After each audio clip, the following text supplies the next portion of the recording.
Call to order the regular board meeting of May 7th, 2018 at 7 p.m.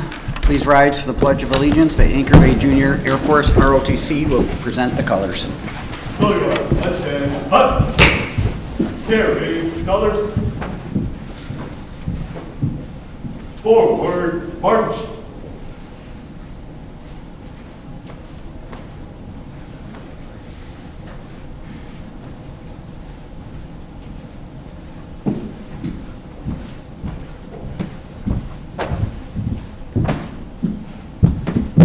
Post colors. Present arms. I pledge allegiance to the flag of the United States of America and to the republic for which it stands, one nation, under God, indivisible, with liberty and justice for all. Order, arms, ready, face, guide out.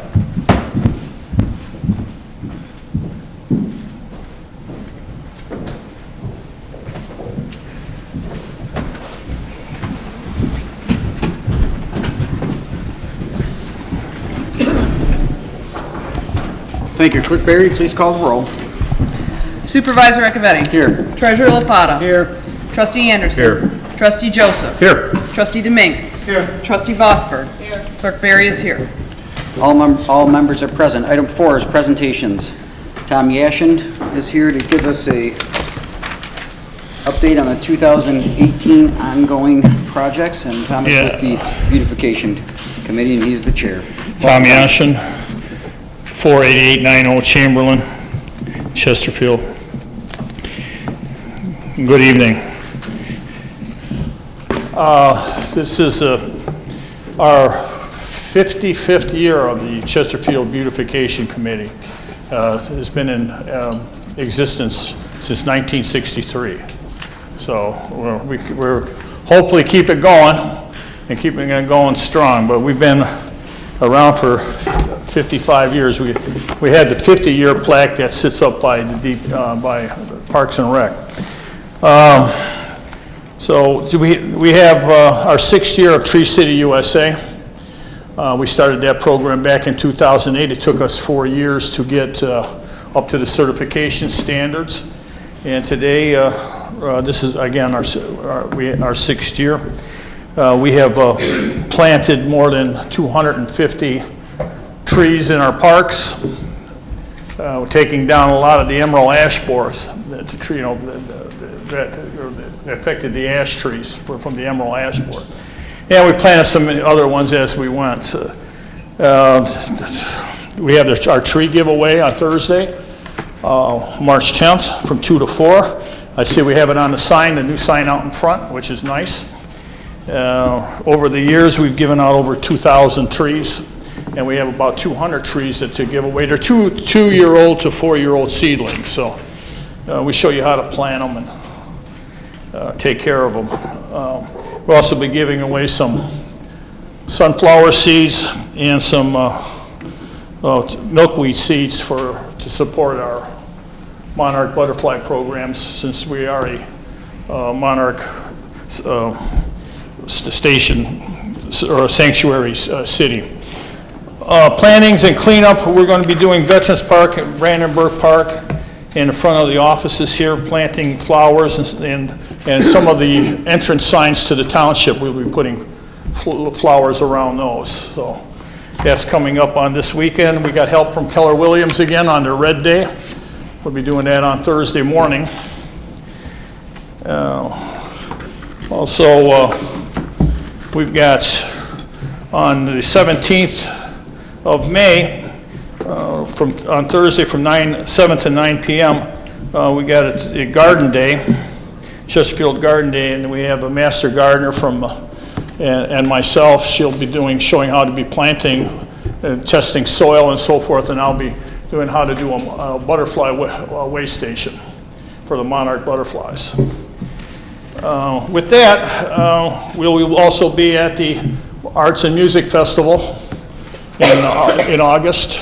We'll have a booth there, and again, working for showing how do your plantings and some recycling programs and the monarch butterfly programs. And that gets us pretty active.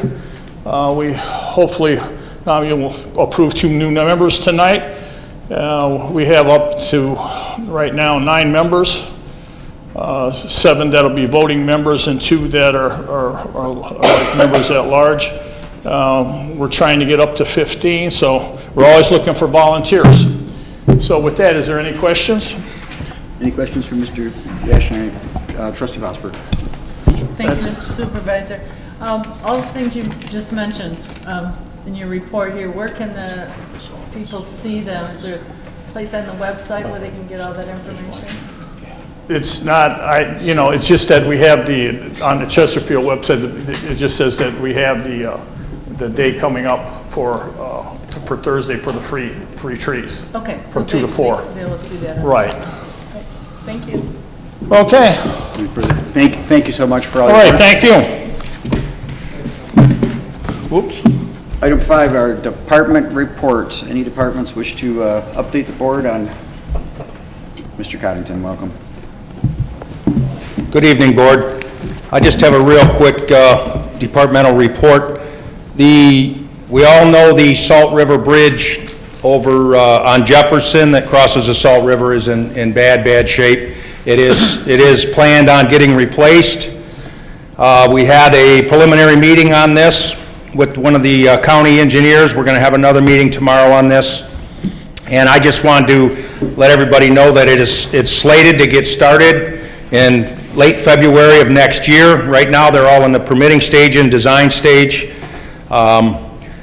So right next to the bridge, we have a 60-year-old water main that does qualify to get replaced with the project.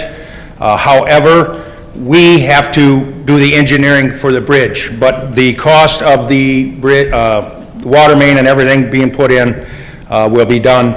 We'll do the inspection and the testing after it's installed, but being how it's in the way of the bridge getting built, it will qualify to get replaced going under the river, and that's a huge savings for us.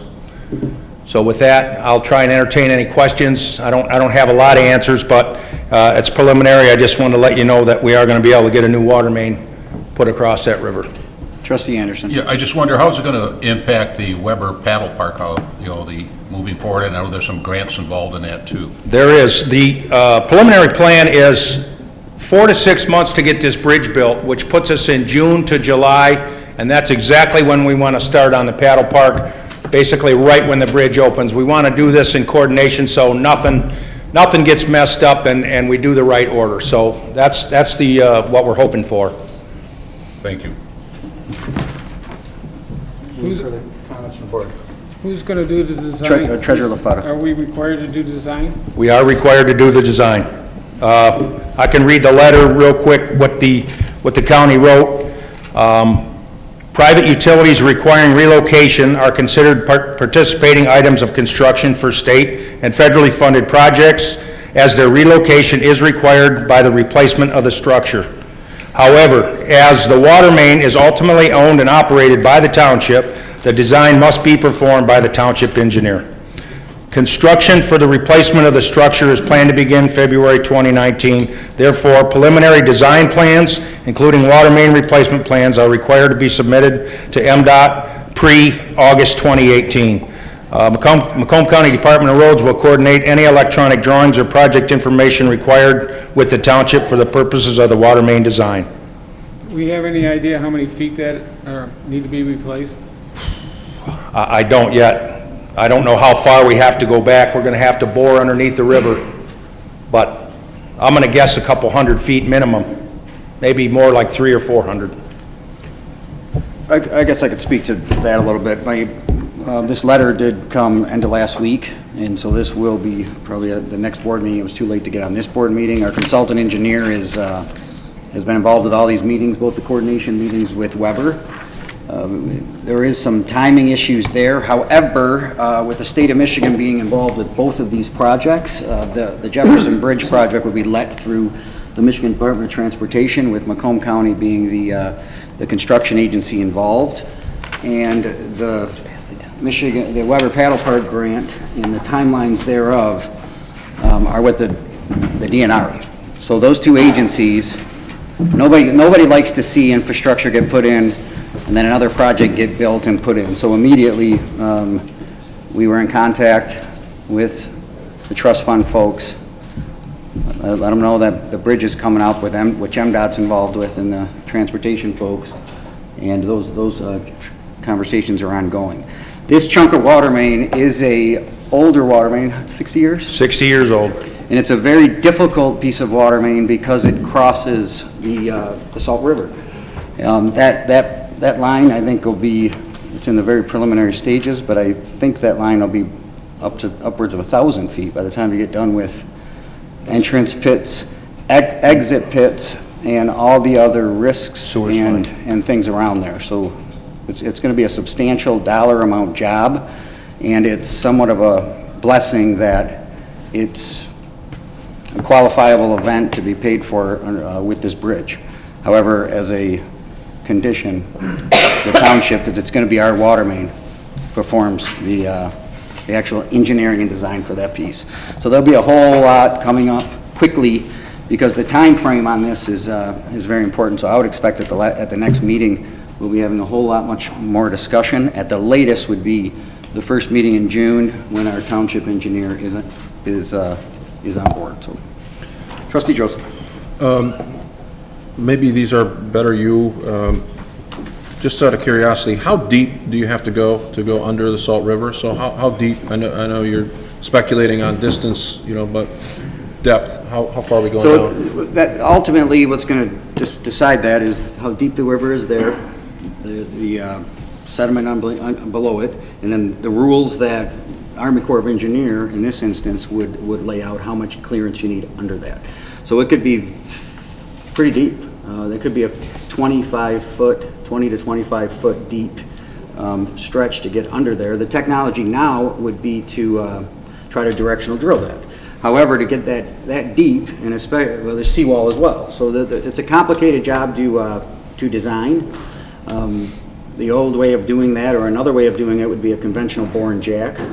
However, with trenchless technology, you would shoot under it. It could be very, very deep. So the other thing that I heard in terms of the timeline adding up, trying to get the proper placement of this was February, and then 5-month construction puts us into July is what I thought I heard you saying. You're talking 2019, of course, right? So yes. The engineering by this year, August, submitted for February construction. Things go as planned. February, 5 months out, end of next summer. We would be operational, hopefully, right? Just I don't know if we'll be operational. For sure, we will be starting on Weber Park. Fair enough. Just the last question, sorry. We're a year plus out from being able to start on Weber. We've been expending some resources and energy, which I'm assuming now just sort of gets wiped out with a new bridge coming in, or like how much of the work that's been done and will continue to do takes into account the dramatic landscape change. I can speak to that a little bit. So we do have a contract amount set to design Weber Paddle Park to get it to the stage for construction. At the last board meeting, I do believe that might be what you're referring to. That project it's a percent complete type situation. So I think the number was 50. Hold on 1 second. I'm just going to try to explain this. So there's invoices coming in. So once you start to design a construction project, the work starts immediately, and it's coordinating with MDOT, coordinating with utilities, drawing all the preliminary work for the prints, and redrawing it, reworking on the soils here, the grade problem here, what you find out from utilities. So all that work is ongoing, and none of it will be held up, and especially because we jumped on it so quick. No, just to get clarification on my question. So I guess what I was trying to, all the work that's being done with the bridges, does it change in any way, no matter what the outcome of replacing that line and so forth? Does it change the I'm not using the proper terms, but the topographical layout, the configuration of the park? Is it impacted at all by the construction of the bridge and the new water main installation? The question is, yes. Because if you're talking seawall versus, so you change the landscape, So what you're right? talking about is grade, and essentially grade. So before you can, they're still setting the elevation on the bridge. Yeah. Hence will affect the grade in the right-of-way in Weber because it coincides with it. So that piece of it, those final grades will not be done until you know the final grades of that bridge. So the work that we're doing, this is, I guess, the spirit of the question. So the work that we're doing, I don't know how to explain it. You take an engineering etch-a-sketch, you put the new bridge and it changes, then all the engineering work that was done, is that impacted, and will you have to redo because you've changed grade, you've maybe put a seawall in, depending on the operation, the directional borings and all that? Do you change the landscape such that you have to duplicate all the work and money that you spent for a grade that no longer exists, or a location that no longer exists? In this case, absolutely not, because we've been watching it every step of the way, and that no work is getting done where the grade's going to be affected. Right? So no, that's why there's a delay in the Weber Paddle Park, because it can't be finally designed until. So we have all these missing pieces. That's correct. Okay, thank you. Treasurer LaFata. Since we brought up Weber Paddle Park, I have an invoice from dates February 5th to March 4th of 2018. And it specifically says for detailed work schedule descriptions, attend board meetings, MDR agreements, coordinate and attend meeting with the county, correspondence with the county and the state. None. I have a copy of all of the work product for the Weber Paddle Park. I met with Lyle Wynn in this folder. None of the descriptions of this happened between those periods of time. I also had a meeting with Lyle Wynn, and we did a timing sheet, a timeline, which I asked for a Microsoft project timeline, which I didn't get. Usually when you ask a vendor for something, you kind of get what you ask for. But there's been a couple of meetings, there's been some email correspondence, like 2 of them, but most of this stuff, in fact, hardly any of it, except for maybe 1 of them, happened within this time period. The other thing is our contract with AEW isn't percentage because of elapsed time. It's usually an hour that we get charged by. So I'm kind of, because you brought it up and you say percentage complete, there, when I met with Lyle, because we've already spent $53,000 previously of the $114,000 that was approved, it seems like we're... Seems like we're right back where we were. Trustee Vosburgh, are you all done? Yeah. Okay. Can I see the document you're referring to, please? Mr. Supervisor. Thank you. Trustee Vosburgh. Could you call me? Yeah. Those are all good, this is good information, but I don't see how it's germane to the report from the department, that's all. Thank you. I just wanted to get us back on topic. I have seen that document, so we have a contract. This one I feel like we do need to revisit. It's one of the holdovers from last meeting, and we have a contract for AEW, who's our current professional engineer, to design the Weber Paddle Park. The number's in there at $15,500. The percent complete in this situation is 14% complete, which is what they build in that period of time. But there's no work product. Hold on.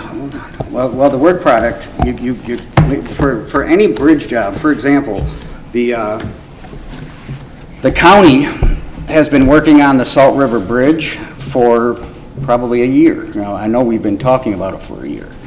A tremendous amount of assets and infrastructure is getting worked on that project, just like any road, bridge, or sewer project. There is work that gets done as soon as the project goes. You're starting to put lines on paper, and whether it be profiles of pipe, whether it's elevations, locations of structures, locations of bike paths, coordinating with all the utility companies, gas, water, electric, everything. All that gets done as soon as the project goes.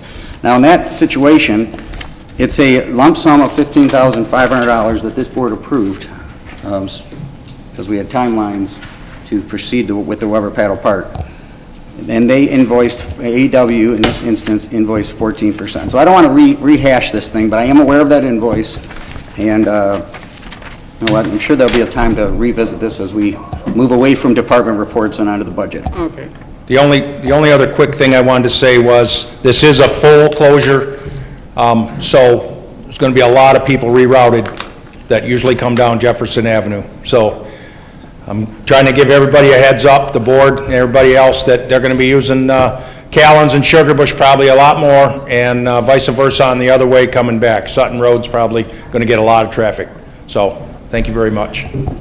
Thank you. And this is the department reports spot, so that we, no Basically, I wanted to ask. All right, I'm going to let you, let's let public comments go here. You can be all done. Before you go, being You that can't you're in ask him. contact with MDOT and, Joe, address the board, though. okay, being that you're in contact with the county and MDOT and everything over there, the thing we had talked about previously was, my concern and your concern was, are they going to maintain the height from the water to the underside of the bridge?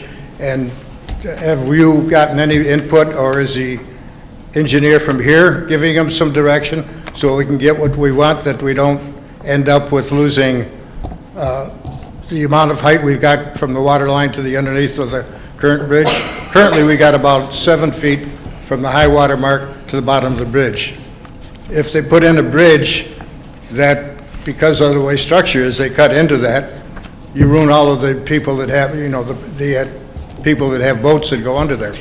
I'll address that. I think I've been involved with this every step of the way, and Mr. Connington can join in if he wishes. So, a couple of things. The height of that bridge will be, at a minimum, the same height it is now from clearance. You will have a minimum of the same clearance, and trust me, I've been having conversations over and over for the last year on trying to increase that.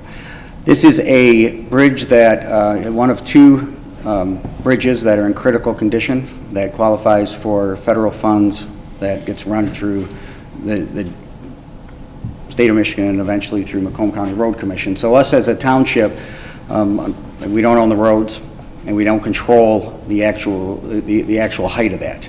But I can assure you, I've had countless discussions and good communications as to what I think the best finished product will look like for Chesterfield.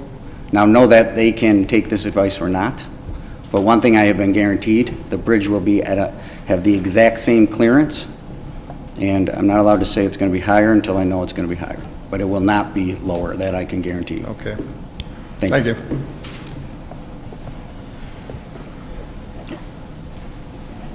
Item number 6 is the consent agenda.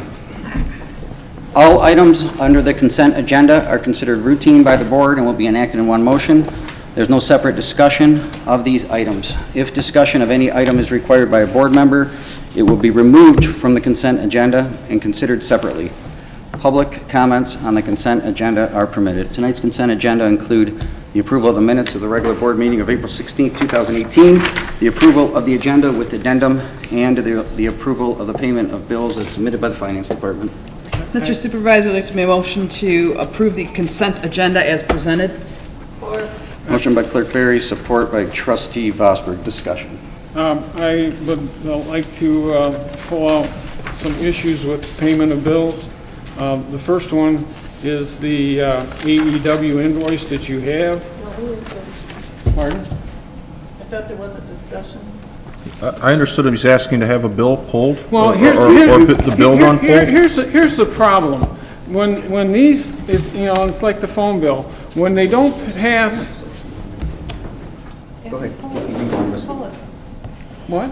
You're just pulling Well, it. there's a problem with it. You can pull a specific, just pull a specific item if you want. Well, And then we'll add it. the cell phone bill and the AEW invoice for the $2,177. It's just the bill run. Okay, we'll pull the bill. We'll pull the bill run and we'll add it in as the addendum. Is that all right? Well, see, here's the problem, though. When the purchases or the invoices don't match the township requirements for fulfillment, I have to sign those, approving them to get paid, to get them on the bill run, which means I'm approving something after the fact because it wasn't done properly.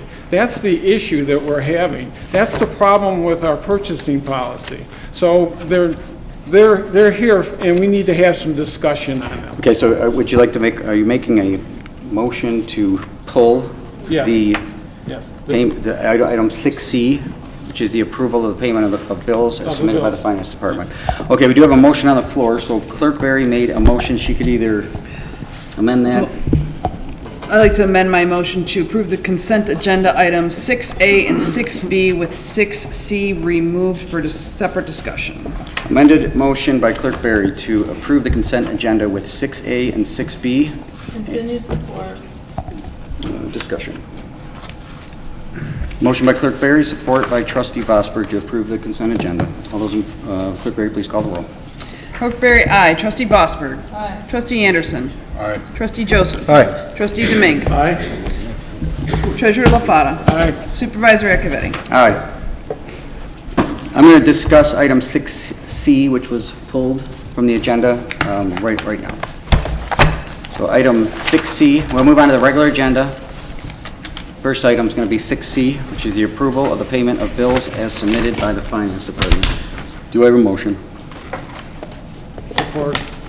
No, Oh, do I have a motion? So moved. Motion by Trustee Joseph. Support? Is there support for that motion? I'll support it. Support by Supervisor Akavetti for the approval of the payment of bills as submitted by the Finance Department. Discussion. all right, we'll go back to the invoice from AEW. I sat with Lyle Wynn. We had this issue in the past where we spent $53,000 of the $114,000 that we approved on Resolution 216-02 because we went ahead and did things prior to understanding where we were as far as grades, where other construction and everything else. I sat with him, I went to a meeting, I put a project list together, and we established a timeline. And Lyle agreed that until the first or second week in May, I know, and I like your smirk on your face, there wasn't going to be any design done because we weren't going to pay to have it done twice. And I haven't been notified that we've settled with the county and they've signed off on a grade to continue. And the submission that Lyle sent us is work product that wasn't done between that period of time. So how am I supposed to sign off an authorized payment for something that wasn't done between those time periods? Okay, just so I understand this correctly, Treasurer LaFata, the first item under the approval of payment of bills that you wish to discuss is the AEW invoice. Correct. For 14% complete that you just showed me earlier. Yep. Okay, regarding the Weber Paddle Park. Yeah, which line item is on the that? agenda, please? It's not on the agenda because it can't go on the agenda unless I sign it Then off. why are we Oh, discussing it? it's not in the bill run? agenda? No, it can't go in the bill run until I approve it. Okay, then but let's- this one I think is important because I think it does got to get in the bill run. So let's discuss it. This is one of the hangovers from last week, and there are a lot. You know, this is a really a problem because we do everything backwards. We spend the money and then we ask for approval. Well, I think we're good. I think we have an opportunity to talk about it, so let's try to do that. All right. And I appreciate the supervisor is granted discussion on an issue that's not in the bill run because it's an ongoing problem. So let's talk about it. This was handed out last week in one of the, I believe, 13 handouts that we had. There's a number of issues there that some I dealt with last week, some I think we're going to be dealing with for months and months. We hired Anderson, Eckstein, and Westrick, this board, to design the Weber Paddle Park. That contract was for $15,500 to complete plans, specifications. That is a blueprint and a spec book ready for, those are the bid documents that any heavy civil construction project needs. At the end of the day, we're going to pay Anderson, Eckstein, and Westrick, our consultant engineer, $15,500 to deliver a set of plans and specifications so the Weber Paddle Park can be bid and built. That's the contract. That's the arrangement that this board made, and I believe it was sometime in the late November. That arrangement, when the job is done is when the job goes out to bid. there's work being done. As soon as you go with a project, whether it's a subdivision, whether it is an industrial building, as soon as you hire a consultant engineer, the job begins, and it doesn't end until you have a book that you can go out for bids with. And it's ongoing, and it takes a lot of time, especially with a project like Weber Paddle Park, because that project needs water main. There is a structure on it with restrooms that require potable water. It requires sewer. It requires DEQ permits, which could take months, if not longer, to acquire, and all the requirements that they bring into it. It requires wetlands mitigation. It requires all of these things. So when we sign the contract for $15,500, the invoice you're looking in front of you is a percent of that contract, and it's 14%, I believe is the number. I don't know if you have it in front of us. So I'm trying to answer your question here. So the work is ongoing. Now, if the argument is that that they're only 9% done, or they're 4% done, or they're 0% done, then let's have that discussion with our consultant, with our partner. I'm confident that they are 14% done. Okay, well, so there's the argument. So, or there's the discussion. So why don't myself and you and Lyle and our representative sit down and look at the work that he has done on Weber Paddle Park? Everything that you just mentioned has a time and place on this timeline. Permitting's not until September. Have you ever applied for an Army Corps and a DEQ permit? Well, it doesn't matter. What I'm not used to is somebody asking me to pay for something that doesn't exist. Well, in order to apply for these permits and to work with MDOT and to work with the DEQ and to work with Army Corps, you may need months of work on your blueprint and on your plans and on your answers in redrawing and reworking these problems until you apply for a permit.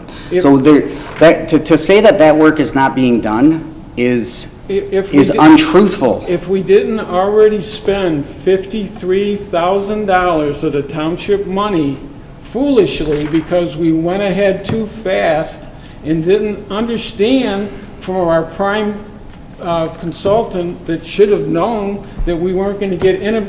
And the whole thing is when I asked Lyle for all of the work product that we did before that we spent money on, he said there isn't any. The only thing I got from him was the topographical that we've spent another $4,500 on. And when I asked him if we had to take into consideration the floodplain where he had placements of the pavilions and everything else, he said, no, they're not occupied. When we met with the county says you have to take floodplain in consideration and you have to build a foot above. So I have concerns because we've spent $53,000 of township money. I have concerns that we're pushing maybe one of our vendors too fast to do something they shouldn't be doing because we're going to spend another $52,000 and then close your eyes. We're going to have the same thing all over again. I'm going to respond to just a couple little pieces of that. The $53,000 that you're referring to, legacy board issue or board's issue, this piece of property started, it was a farm marina and some demo of some docks. At some point, a future board had the real honor and gift to be gifted this from an individual in our community and to have a dream of having this park brought to us. So those decisions that paid for the approach, I mean, looking back in hindsight, and I wasn't sitting in this chair at this time. However, if I was, I might have asked the question knowing that there's the Jefferson Bridge over the Salt River is a couple years away from having load restrictions and potentially being shut down due to its condition before we made the decision to stick that approach in, which is, I believe, $25,000 of that $53,000. Since I have been here, we have expended one thing, and it was very important, and that was the topographical survey. It was approximately $4,500, and I think it did come to this board. Very important to keep the ball and to keep the project rolling. That is one of the first important pieces. Is the topographical still good? Well, yeah, there's a bunch of pieces that goes into a heavy civil infrastructure project. So I don't know, Treasurer LaFata, we've been discussing this and going back and forth for the better part of a year. We never get it resolved. We keep spending money. And I have a feeling that the topographical's not any good anymore because we didn't take the floodplain into consideration. If you look at the pavilion and the 8% grade that you're maximized for access, I think the ramp's gonna be in the Salt River. Treasurer LaFata, I don't know what happened in the previous board. I don't know what decisions were made. What I do know is those decisions, not directly related to infrastructure, but they led me to want to sit in this position because I saw something wrong. When it comes to site work and development and construction, I serve on the Professional Board of Engineers. If you don't think I am the right individual to be watching heavy civil infrastructure projects, let's have that discussion. Now, I'll explain to you the topographical survey and why it's so important and why it never goes bad, ever. And it's this basic 101 construction development. I don't care if you're building a house, a new subdivision, a development, a bridge, any project. It starts with a topo, and the topo recognizes where the trees are, what the elevation of the current ground is. That elevation is set, and it does not change until you start adding and removing soil. So that the comments like that But we're designing, are interesting. We started the topographical without taking the floodplain in consideration. Regardless, you need a And topographical that's survey. very important because the placement of the pavilion and the access ramp, because it's an 8-degree maximum incline that you can use, is critical to where that... I think I've let this go on. We'll have a lot of time to debate. Maybe we'll set up a whole special board meeting to discuss construction contracting and civil engineering. I want to move to Trustee Joseph if I could. If I may, thank you. First, I want to thank you, Mr. Supervisor, for allowing the discussion at all, because we have a removal of an item from the bill run, and there is no item. And so we have a discussion because we're trying to resolve things that keep coming up. I want to also say I have incredible respect for Mr. LaFata. He, too, is a product of this board because of problems in the previous board. And I've sat and served with him when he volunteered hours and hours and hours of time to go over things with, precision when the people's water rates were being proposed to go up 25%. So he's logged in a lot of time, and his heart is in the right place. He's not a politician. And so when he becomes frustrated with some of these things, they may come about at maybe an time in the agenda that is not, according to Hoyle. I resent, and it's not from you, but I resent this idea that every time we hear something we don't like, we censure. I've had it done to me. The very first important legislation, if you will, was drafted to silence me, and I don't like that. And I do think that Treasurer LaFata believes very much in his heart that any bill that comes across his desk will not have his signature unless he believes there's supporting documentation. And I think that's admirable. And watching the debate go back and forth, I've seen this movie and I know how it ends. You're frustrated, he's frustrated. You look at competency as a problem, he looks at integrity as a problem. I don't think either of those are the case. We did have discussions, the three of us, about sitting in a room together, and maybe we have some very ornery, spirited dialogue. What we're doing tonight, I don't know that it helps the residents. There's a lot of discussion that is so inside baseball that it becomes very difficult to follow. We do have some work to do as a board, because I think the greater good here is taking advantage of a very generous donor who brought something to our community that otherwise would not have existed. We have an obligation and a duty to put the pieces together to see that donation dream a reality. We also have an obligation to do it with the money that the people pay in in an integrity and efficient way. And I think that we're all trying to get there. We have some procedural problems that are causing some difficulties. And I'm hopeful, and I've talked to you, and I've talked to Treasurer LaFata. I'm very hopeful that the three of us can sit down in a room together and really go at some of these, because there's some core issues here that really the debate about where the pavilion goes in relation to the floodplain is really just a proxy war. We have bigger issues that we need to sit in a room and take it off the board and hammer some of these out, because I don't want to spend the remainder of our 4-year term doing what we're doing right now. I realize it's important, and I commend Treasurer LaFata. I believe he's an honorable person who was very fact and data driven. It's not coming across in the political way, and it makes him an easy target for censure and germane and all of these other things. But we do need to sit in a room and hammer some of these things out. But for tonight, Mr. LaFata, I don't know that we're going to resolve these in the way that you would, need them to be resolved. But I can also say, I'm not privileged enough to be in rooms where I get the no all the time. And I think there are other board members who seem to be very comfortable with the facts, and so when Mr. LaFata talks about something that's not agreeable, we talk about germane and we shut that down. And I don't like to see that either. Well, there's the other bill, there's a cell phone. There's a cell phone contract. It wasn't approved by the board. It's $1,200 to $1,500 a month more than the last contract. There was no budget amendments. Is that in the bill run? No, that's the same It's thing. not, that's not in the bill run either. Yeah. These are bills that are being held up to go in the bill run, which is also problematic. It's problematic, but there's no budget amendment, it didn't go to the board for approval, and somebody wants me to rubber stamp it and shove it under the rug. Yeah, what is he supposed to do? Hold on. I gotta be very careful that this doesn't go the wrong direction. You participate. That's what he's supposed to do. I was asked the question. Yeah. You participate. You go to department head meetings. You come. You have conversations. When the phone bill contract comes up, in the policy that we passed last week, ironically, is where this is all holdover from. When a phone contract comes up, or document stations, or any of our other vendors, and there are some big ones that are going to be a lot more complicated, it's not an emergency that falls on one individual, the clerk's office, in the instance of the phone bill. Well, we had FOIA issues, we had phone bill issues, we got contracts running out, we had things happening. So instead of it just falling on the clerk's office, the treasurer's office participates. Well, the treasurer's office did participate.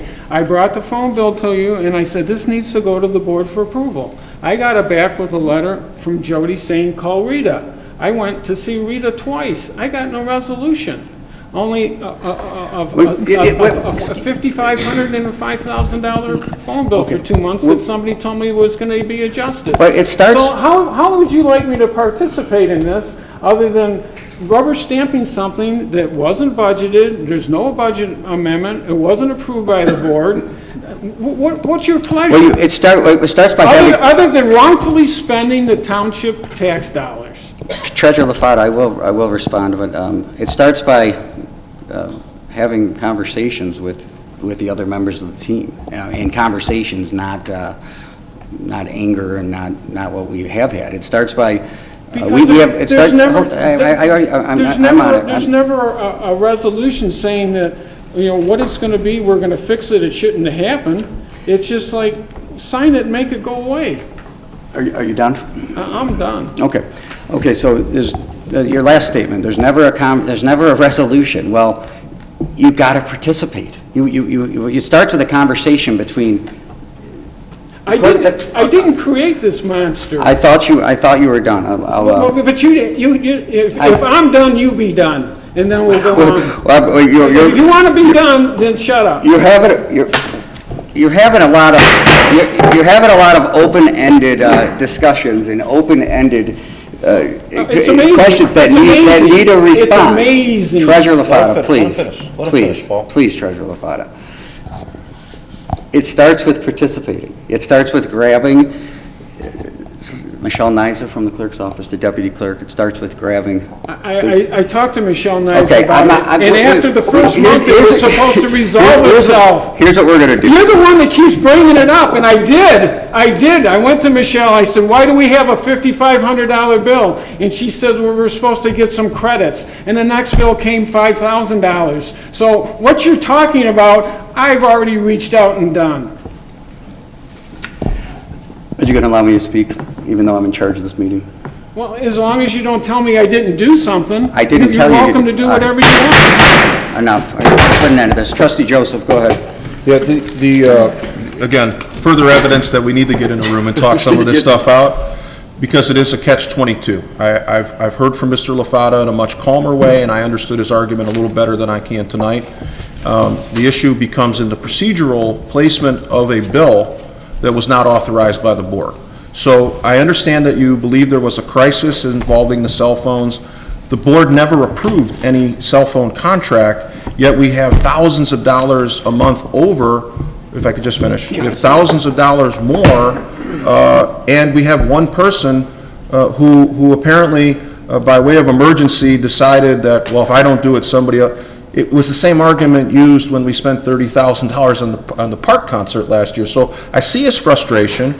We do have to have somebody that is allowed to be part of the conversation to bring an agenda item for a contract. Now, if he gets the bills, how does he resolve it?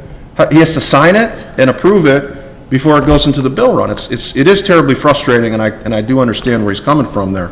I'm going to move over to Clerk Barry. It does help if you actually come to a department head meeting, which we have every week to open up these discussions. I don't know that I'd come if I were being treated like this either, so I don't know. I'm on to Clerk But your Barry. department head meeting today is probably the first 2 days of vacation I've taken since I've been in office, because my daughter's in from California.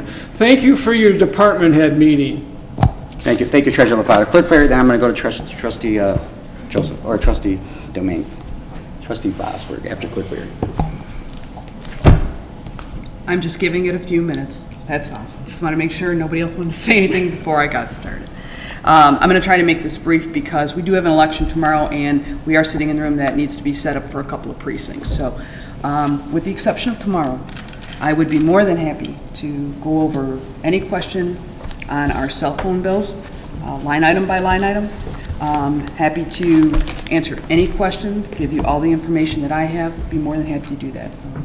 So let's set up a time and a date, and I'm fine with that. And I think once we do that, you'll have a lot of those concerns alleviated and questions answered.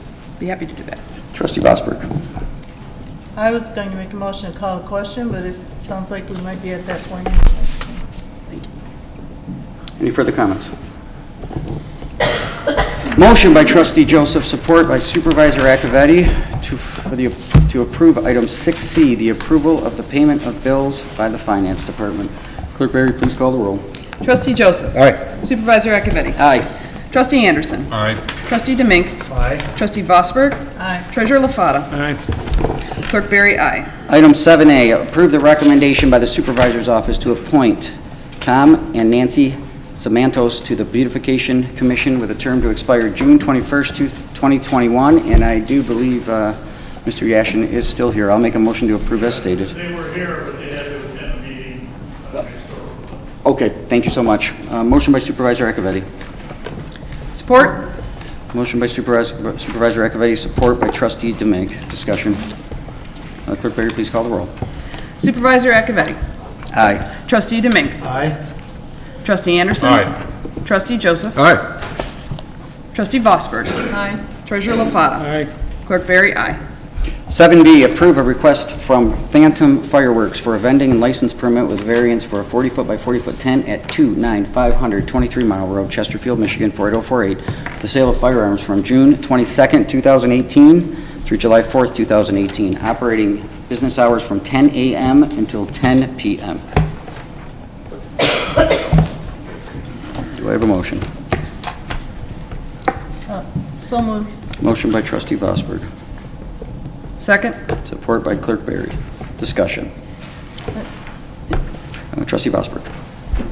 Thank you. I would like to amend this actually to, I guess I could have made that be the motion, but to have the dates, there's more that are following here, but if the dates could all be consistent, I think would be very helpful. Clerk Barry. I would agree with Trustee Vosberg. I would also agree that the operating hours should be consistent from 9 a.m. to 9 p.m. I think they've asked for 10 to 10. I'd like to suggest that they all be 9 to 9 for vending. Just a clarification question, Mr. Supervisor. Trustee if I may. Joseph. So we run into this problem every year with trying to streamline and centralize the operating times and the days because they pose some difficulty from an enforcement standpoint. But I'm also dialed into the fact that these vendors do not sort of collaborate with one another, and they each make their individual pitch. So I know we talked about it last year. I think we have way too many of these, and personally, I want to make sure that legally I'm in the right place. By statute, they're afforded the ability to sell things, fireworks, from a certain number of days, and the township has some latitude with regard to hours and so forth.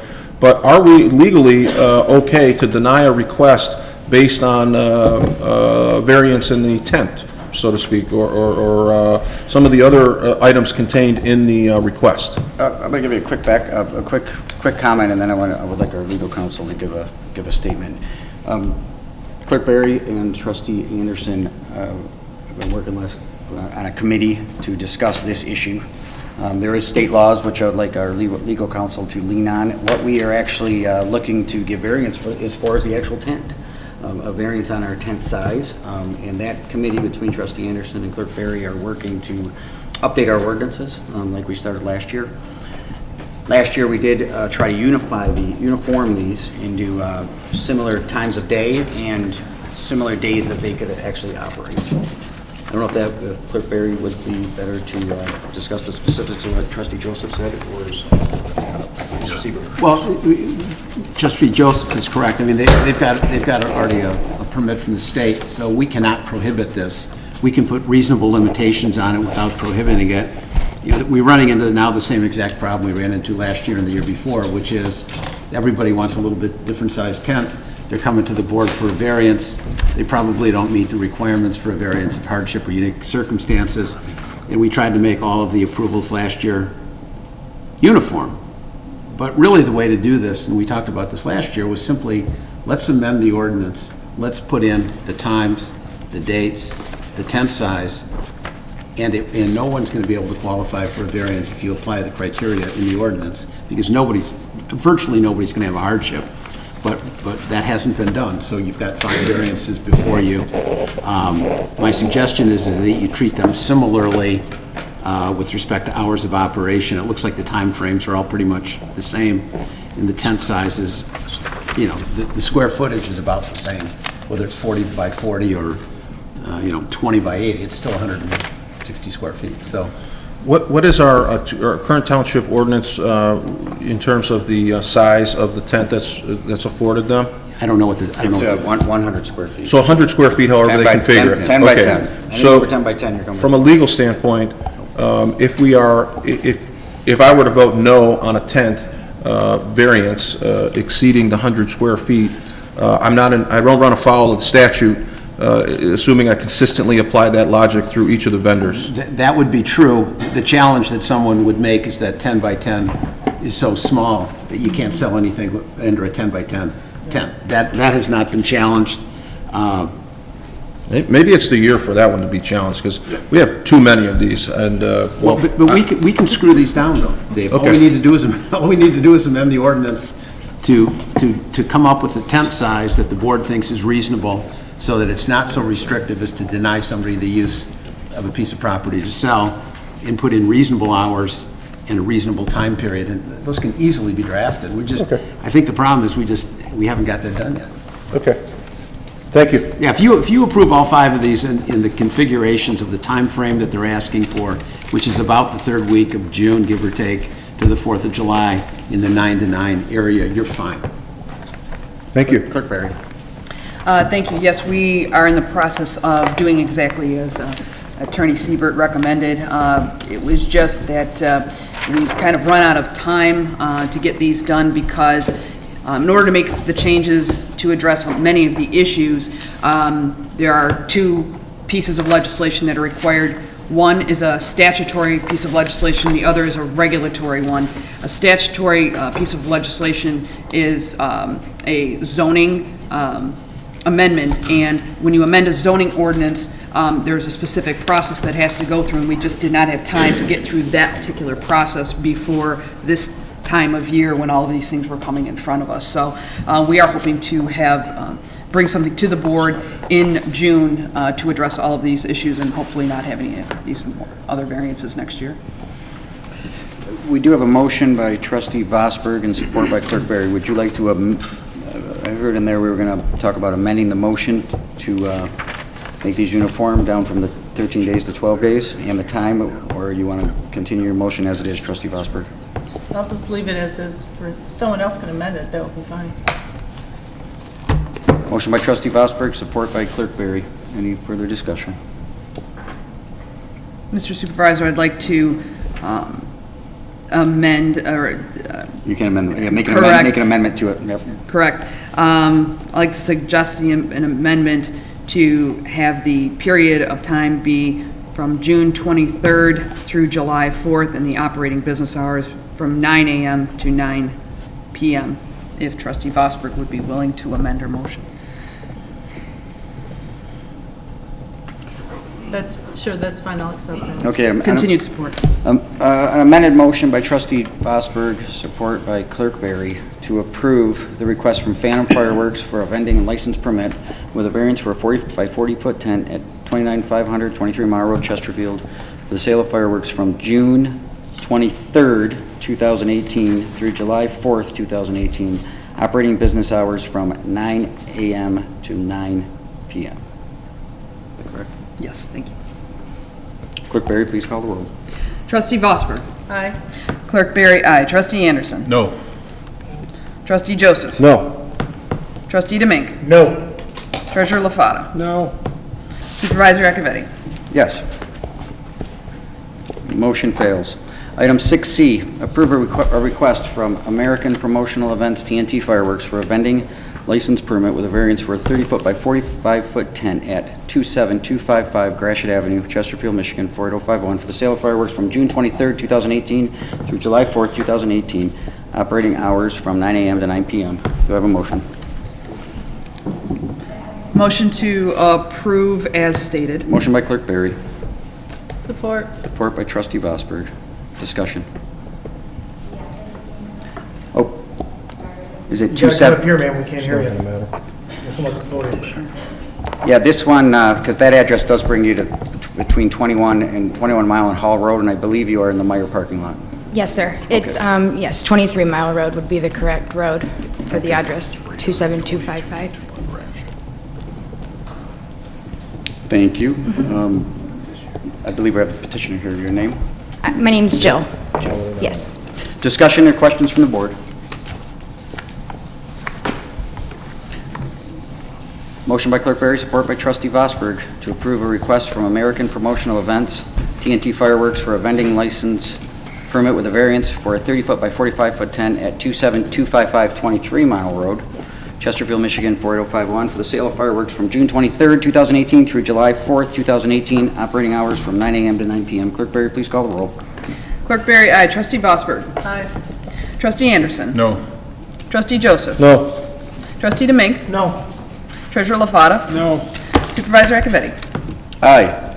7C, approve a request, actually that is 7D, approve a request from Exotic Fireworks LLC for a vending license permit with a variance for a 20-foot by 20-foot tent at 33190 23 Mile Road, Chesterfield, Michigan, 48051, for the sale of fireworks from June 23rd, 2018 through July 4th, 2018, operating hours from 9 a.m. to 10 p.m.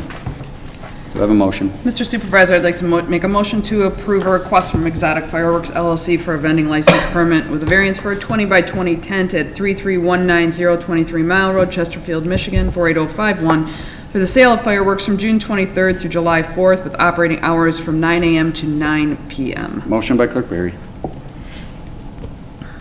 Support by Supervisor Akavetti. Discussion. Clerk Berry, please call the roll. Clerk Berry, aye. Supervisor Akavetti. Aye. Trustee Anderson. No. Trustee Joseph. No. Trustee Demink. No. Treasurer LaFata. No. Trustee Vosberg. Aye. Motion fails. 7E, approve a request from Freebies Fireworks for a vending license permit with a variance for a 20-foot by 60-foot tent at 33157 23 Mile Road, Chesterfield, Michigan, 48051, for the sale of fireworks from June 23rd, 2018 through July 4th, 2018, operating business hours 9 a.m. to 9 p.m. Motion to approve as stated. Motion by Clerk Berry. Support. Support by Trustee Vosberg. Discussion. Clerk Berry, please call the roll. Clerk Berry, aye. Trustee Vosberg. Aye. Supervisor Akavetti. Aye. Treasurer LaFata. No. Trustee Anderson. No. Trustee Demink. No. Trustee Joseph. No. Motion fails. 7G, is it G? We're on F. 7F, one more. Approve a request from Freebies Fireworks for a vending license permit with a variance for a 20-foot by 80-foot tent at 50899 Gratiot Avenue, Chesterfield, Michigan 48051 for the sale of fireworks from June 23rd through July 4th, 2018, operating hours of 9 to 9. Do I have a motion? Motion to approve as stated. Motion by Clerk Berry. Support by Supervisor Akavetti. Discussion. Clerk Berry, please call the roll. Clerk Berry, aye. Supervisor Akavetti. Aye. Trustee Vosberg. No. Trustee Anderson. No. Trustee Demink. No. Trustee Joseph. No. Treasurer LaFata. No. Motion fails. 7G, consider the Planning Commission's recommendation for Wellington Estates Site Condominium, PUD 2018-01, single-family site condominiums consisting of 58 lots, parcel number 9-14-400-077. Director Palin is here. Thank you, Mr. Supervisor. This item was in front of the Planning Commission under the PUD process. They did their pre-application public hearing and their application phase public hearing. What the request was for was to convert the previously approved Wellington condos from 132 units of their 11-unit buildings, stacked ranches. It was approved in the early 2000s. The roads are in at this point, and the applicant is present requesting to develop this as single-family homes, 58 homes to be exact, on lots that are generally 50 feet by 120 feet. And at this point, the Planning Commission is recommending approval. Any questions for Mr. Palin? What was the size of those lots? 50 feet by 120 feet generally. And they're going to be single-family homes? Correct. What's the square footage of the homes? The applicant is here if you have specific questions on that. Yes, please. David, you were in on this, right? Yeah. State your name just for the record, please. Absolutely. Chris Plum, Pulte Homes. The square footage will range from 1,700 square feet all the way up to 2,800 square feet at the largest plan with some structural options added. There's a lot of flexibility to tailor the space. So they're going to be good two-story houses? Yep. Then, to get that kind of square footage on that lot? That's correct. Okay, thank you, sir. Trustee. Total number of units you're proposing? Total number? Yep. 58. Pardon? 58. Trustee Joseph. Yeah, if I could just, this came to the Planning Commission. There was some pretty good feedback from the citizens, the neighbors in that area. There was a lot of discussion and a lot of sort of addendums that were put on the builder, the developer, and some requests. And I think they did an excellent job of hearing from the residents. The meeting was continued. They came back and submitted the amendments and the modifications, and it seemed to resonate with those that were in attendance, and I would commend you. I know that you had some time before and after the meeting where I saw you in the hallway sort of laying out and really hearing from the neighbors. I know there are still, I've heard from them, I know there are still a few who believes that this lot size is just too small. The difficulty for the Planning Commission, and I think ultimately the members who voted for it, were to look at the overall footprint that a development would have in this area. So without need for any special approval, because it had already been granted, they could have moved in 132 units, as Mr. Palin indicated, 132 units broken out with 11 unit sort of clusters. And you can just imagine the density associated with the number of people, the cars, the traffic, and the very close quarters living. So this is a compromise, if you will, although it's still a little bit smaller than we would like to see lot size wise. 58 families versus 132 families in that same area is really, I think, the discussion and debate that was had by the Planning Commission and the residents that were in attendance. And I think that's why you got unanimous support. As I mentioned, that coupled with the fact that you were very gracious to take the time to listen to the community, and we did appreciate that, and your reputation sort of precedes you. So there's a good working relationship there. Thank you. Thank you. Thank you, Trustee Joseph. Jonathan, one real quick question. What's usually the smallest lot size in the township? What's that, R1C? Aside from other developments that have taken kind of the PUD approach or consent judgment, it's 65 feet for R1C. 65 feet wide, and then usually how far deep? About 120. Thank you. Any further comments from the board? I'm going to bring it up to the public. Yes? Yeah, I'm Scott Lozon, the selling developer.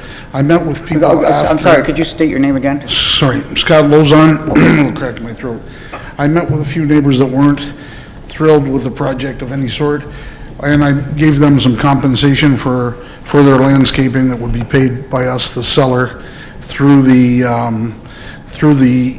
whoever Pulte uses for their project, and that'll be left in escrow at closing with the 3 parties that I agreed with that came and expressed their concerns, and I think they were happy in the end. I think it might even have been a 164-unit project at one time, but when it was a cluster home. But hopefully, the economies of scale and today's buyer, I think the size of the lot and the market for the product, plus in the selling range of probably $329 on an average, is going to do great things for the value of the product around. So thank you for your time, Council. Thank you. Any further comments from the public? Any closing remarks from the board? Trustee DeBank. Using up a lot of turns on this one, Trustee DeBank. You know, I'm just not a small lot kind of guy, maybe because I've been around here so long. And Mr. Anderson, you know size of property, Mr. LaFata, myself, Trustee Vosberg, it's just 50-foot lots. It's narrow, and we're putting a lot of people into an area, and I know that it's the cost of property and doing business nowadays. It's an awful small lot. I know a couple of PUDs that Mr. Palin's worked on while I was on planning. That's why I wanted to ask you. It's usually 68 is usually the minimum. All right, thank you. Mr. Supervisor, just not to beat a dead horse here, but no, I'm just you're taking less than half of the families that you would put in a place that you've already approved. Well, right. The previous board has already approved. And I look at that. So you're half the footprint overall, dramatically less. You're about roughly 30% smaller than is customary, which is huge. But you also then look at the accommodations that are being made to fit into that community, and the people that are most impacted when you start looking at, will it impact my property value and will it won't, you have a really nice outreach from the development team to go and hear those complaints. And I think they had the support of the Planning Commission when they came back and satisfied the structural, the engineering, the planning issues. They went the extra step and accommodated the neighbors and the surrounding community. I think it was the best possible scenario, not ideal, but the best possible scenario, and that's why they got unanimous support. Thank you, Trustee Joseph. Clerk Barry. Thank you, Mr. Supervisor. I'd just like to point out that we've had, since I've been on the board here almost 6 years, we've had several PUDs come in front of us in various developments, and some of them have had some considerable challenges and come to us with boardrooms full of angry residents and various other issues. And I would just like to commend this team on this project. Well done. I think you have set the bar as well as the example of how issues should be handled, how developments should be approached. I can't see at any point, as I followed this and looked through your process here, it looks like you did just about everything right, and maybe that's because we're dealing with some real professionals, and we really appreciate that. I don't have any angry residents here. We have a planning commission that was, although maybe we didn't necessarily wouldn't have liked to have seen it come to what it was, I think the economic realities you dealt with beautifully, and the way that you have approached this development. I'd like to thank you for your professionalism, and we like to see these kind of things, even though they may not in the end be what our dream vision was originally. Changes must have to happen, things do occur, and I'd like to thank you for your approach here, and I think we've come up with a good solution here in this PUD. Thank you. Thank you. Your comments are very well taken. However, governing and creating policy, you have to deal with the reality of the world, and the forces around you that are not under your control. And the forces that are around us on this one is a long time ago, 132 lots could go, units could go in this same size product, the same size piece of property. Road and infrastructures are already in. That market no longer bears 132 units in that type of environment. So the 50-foot lots, I didn't necessarily like either. However, when you compare it, the impact of one versus the other, the buffer zone around the back and utilizing existing infrastructure and getting that on the tax roll, it's I think we did a pretty good job of threading the needle with our development team and our planning department team. So I do understand that. Motion by.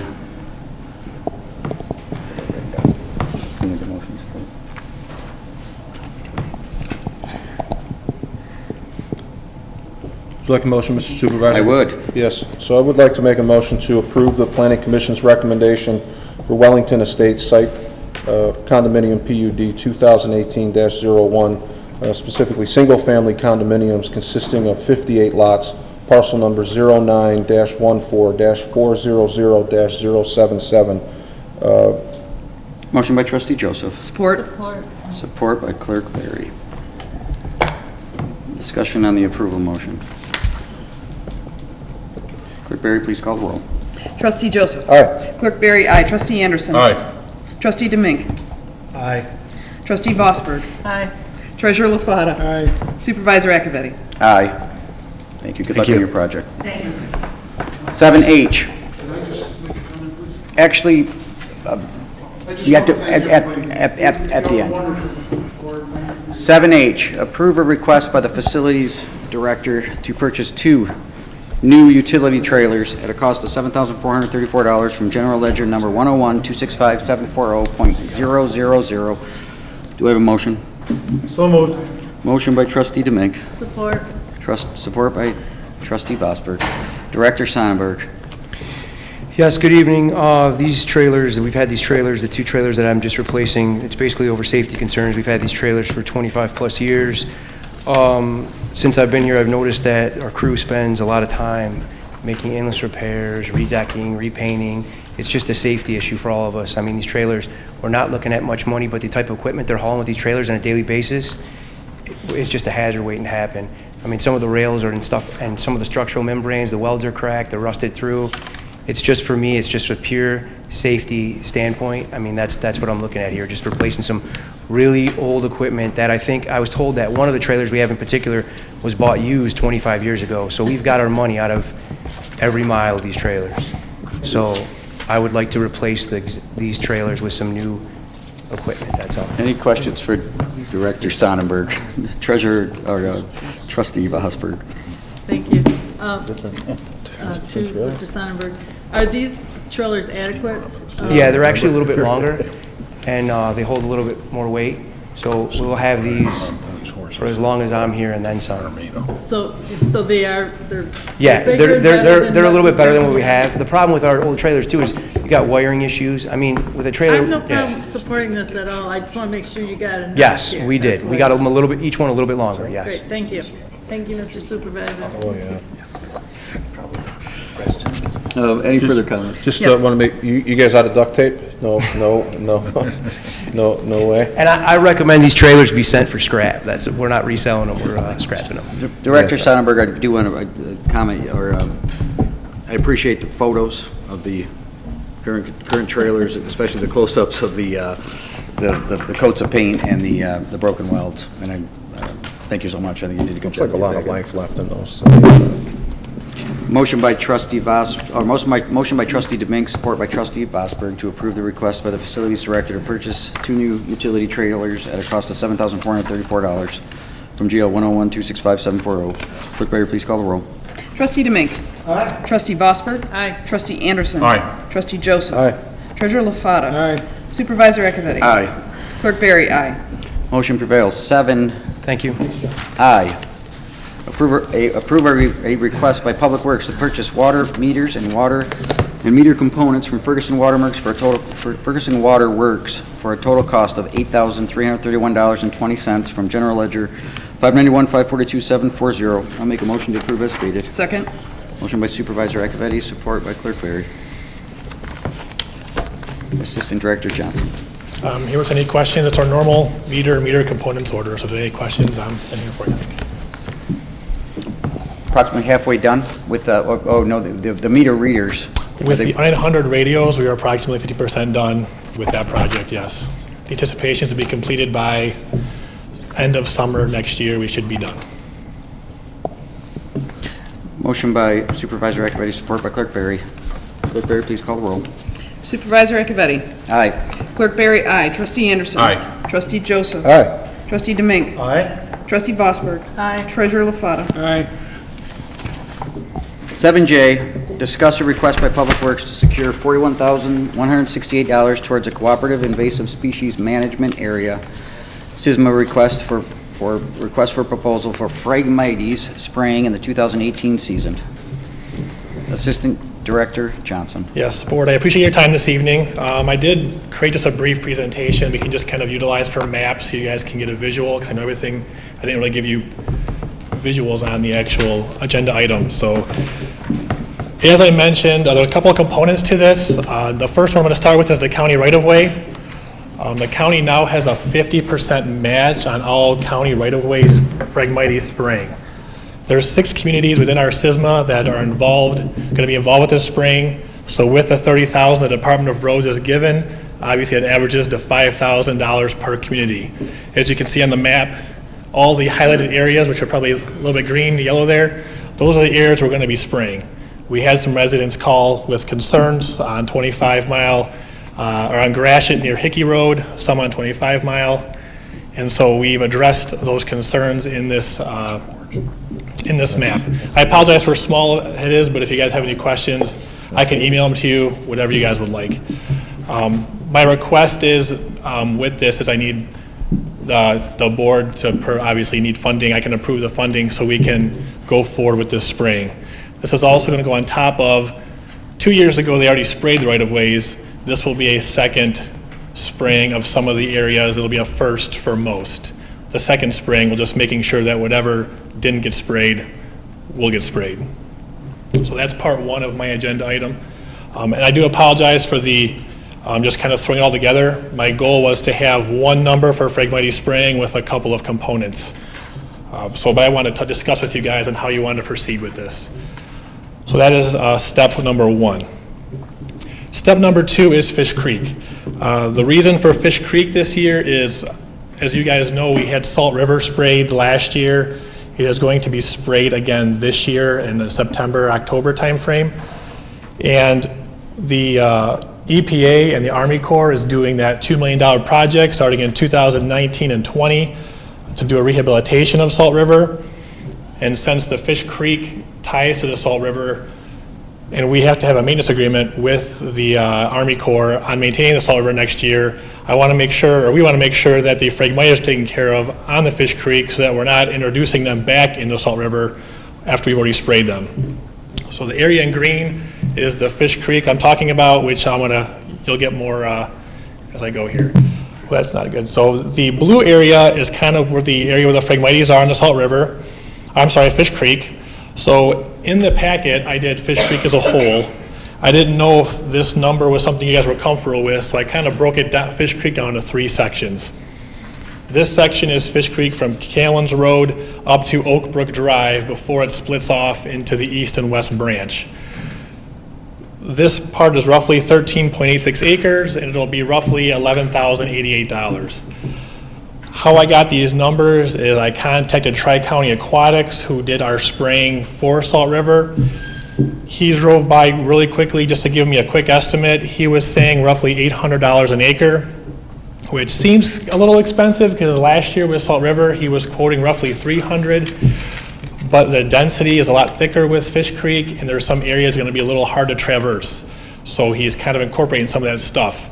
When the SISMA goes out for their RFP next week on May 14th, I'll get a more accurate number and an actual quote on how this is going to cost. So I can always come back to you guys with actual numbers once the bid is put in place.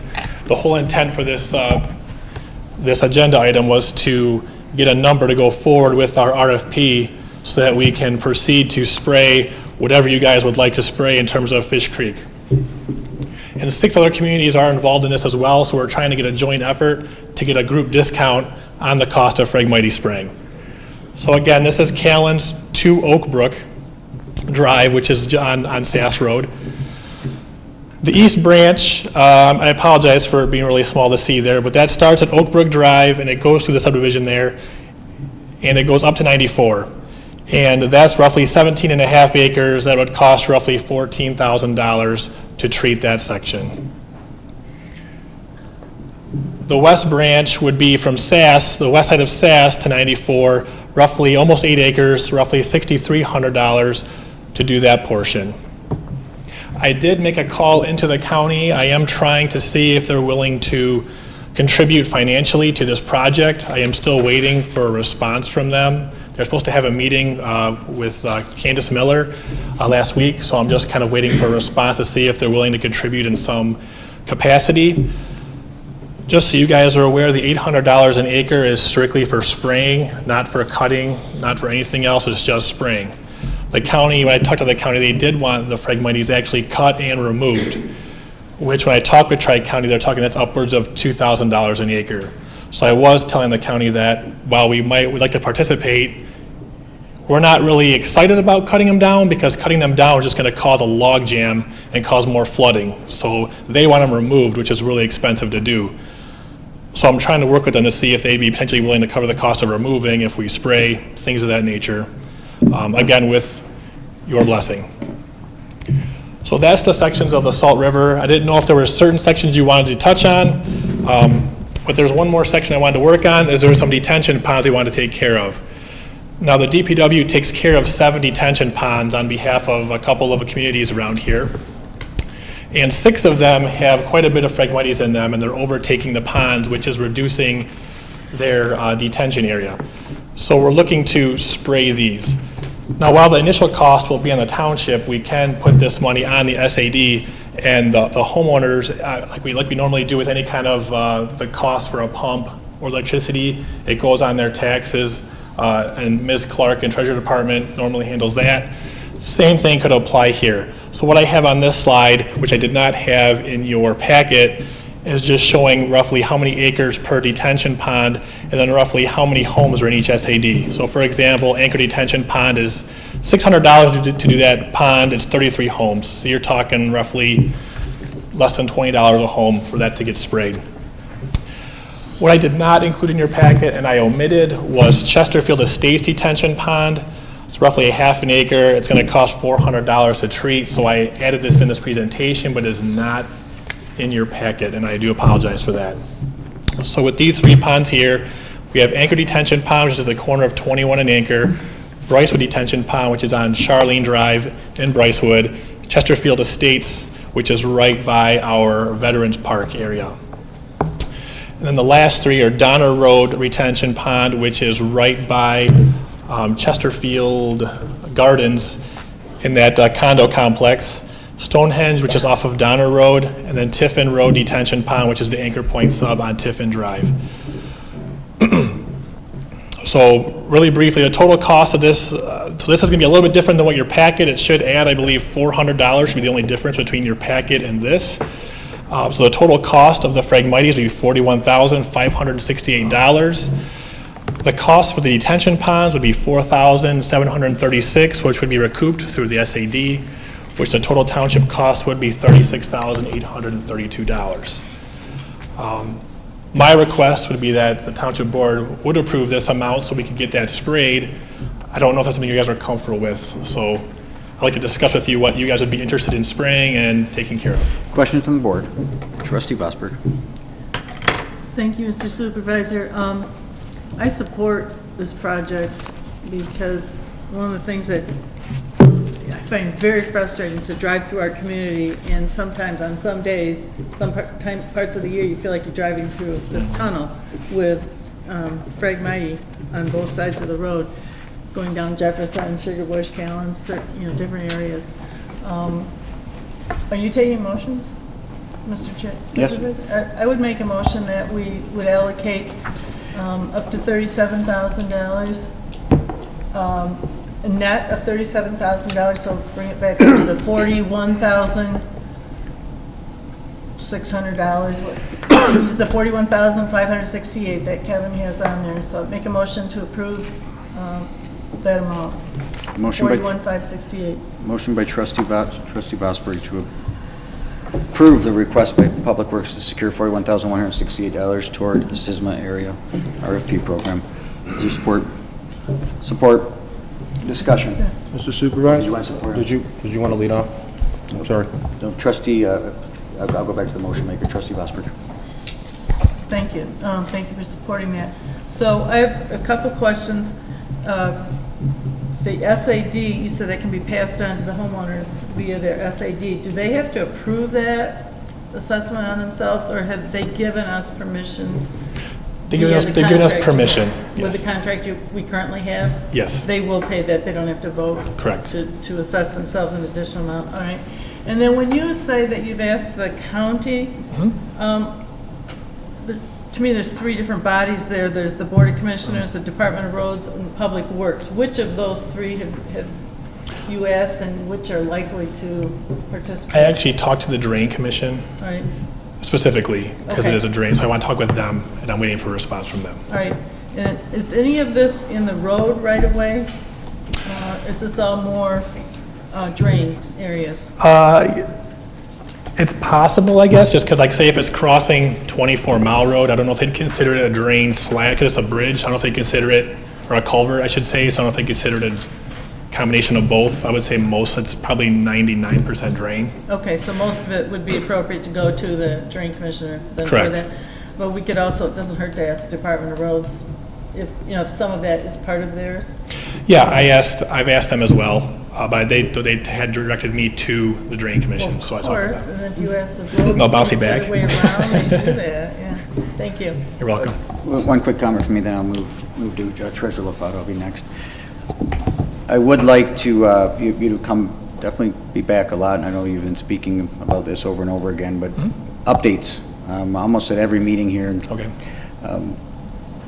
Vendors, is there only, do you have multiple vendors that you can go to find who's going to apply this product? And I know you gave ballpark estimates on the acreages, and that contract is what I would like to see, but I thought it was important to move on this tonight so that you could at least keep the ball rolling, but that contract and the amount should come back, and then updates as we go.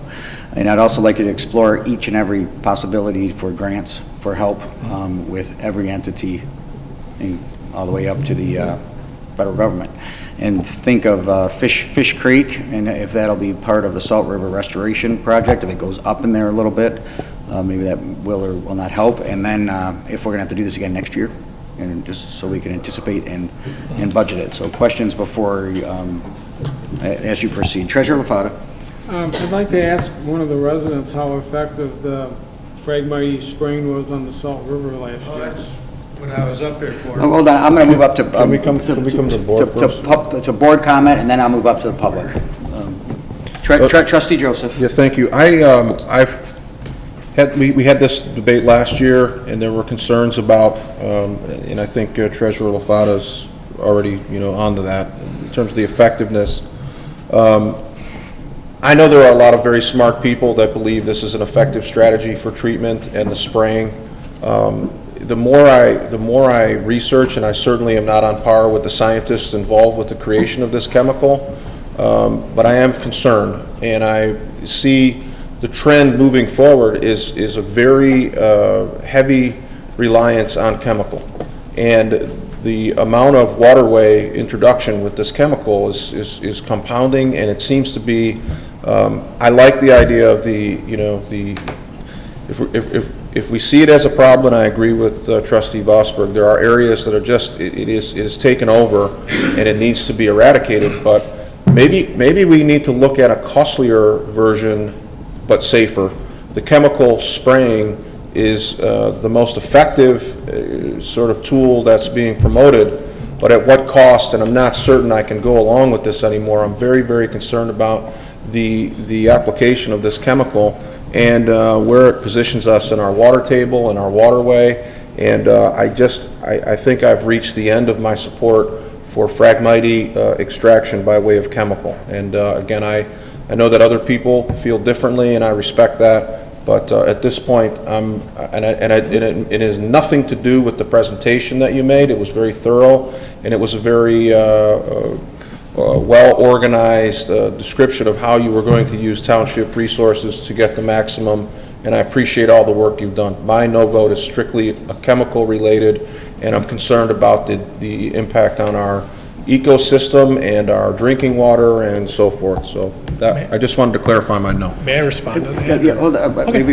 just a quick add-on to that. You look at what's happening in the St. John's Marsh. I know there are other ways to deal with this. Maybe you could comment. You could speak a lot better to this to me about burning and potentially cutting and flooding. Yeah, there's it's hard to nail the costs, but there are other options here, I believe. There are other options. Typically, you can burn. A lot of times they require you to spray before you burn.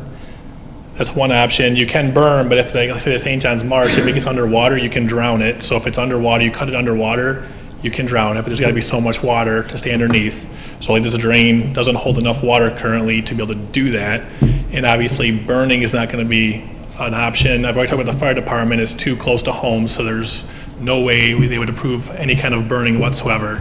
I asked the same thing for the Salt River last year if we could burn too, and it's just too close residential areas for it to be an option. So unfortunately, based on all of the places and people we've talked to for the Phragmites Adaptive Management Framework and Clay Township, this is I don't want to say it's the only option, but this is it's the best option we have for removal of them in the drain.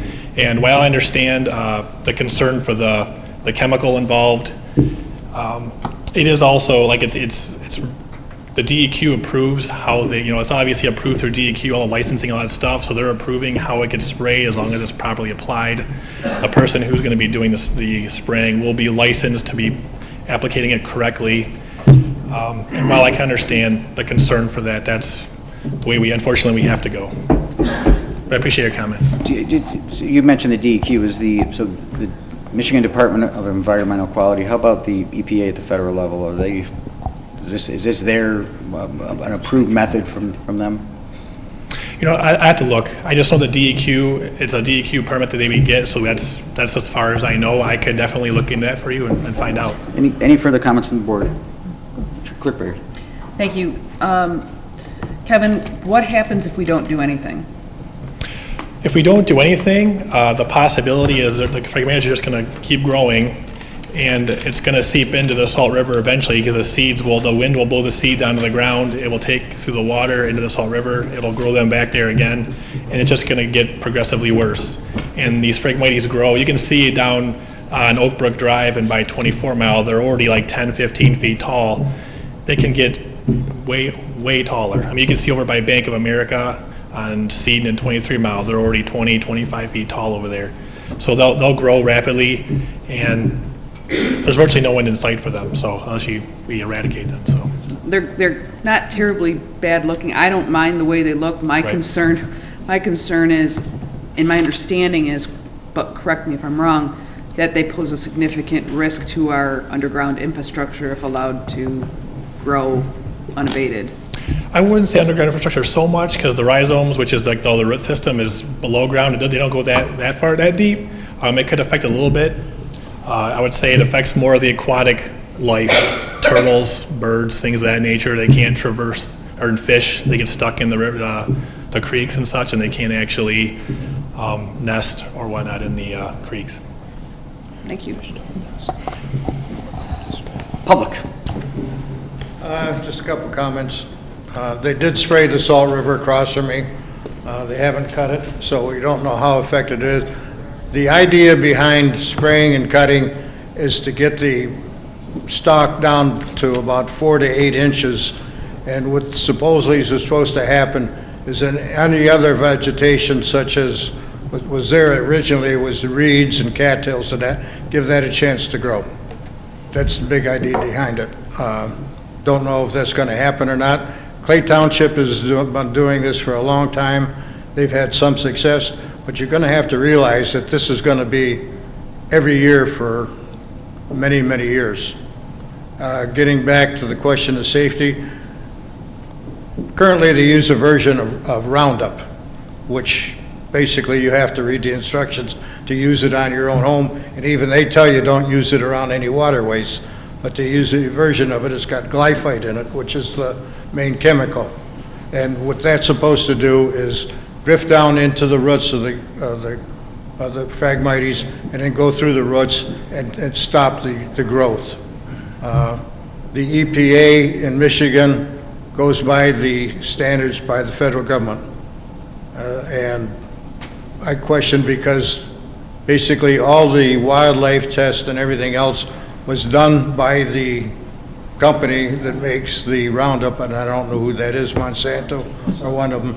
And so basically they give up the efficacy of what happens to the thing around there. And their basic essentially thing was saying, well, we just pass on the guidelines from the federal government. You don't question them, and we know what happened with the federal government and our EPA up in Flint. And if you look at this stuff, if you look at the regulations, they say if you're spraying with around water, it's got to be within a minimum distribution. It's got to be, the formula has to be strength reduced, and you can't spray it within a quarter mile of any water intake. So that tells you something about what this stuff is. There are a number of companies or countries in the world that are basically getting ready to ban this stuff because they not only use it on this, they use it on crops to control how fast crops basically can be ripened.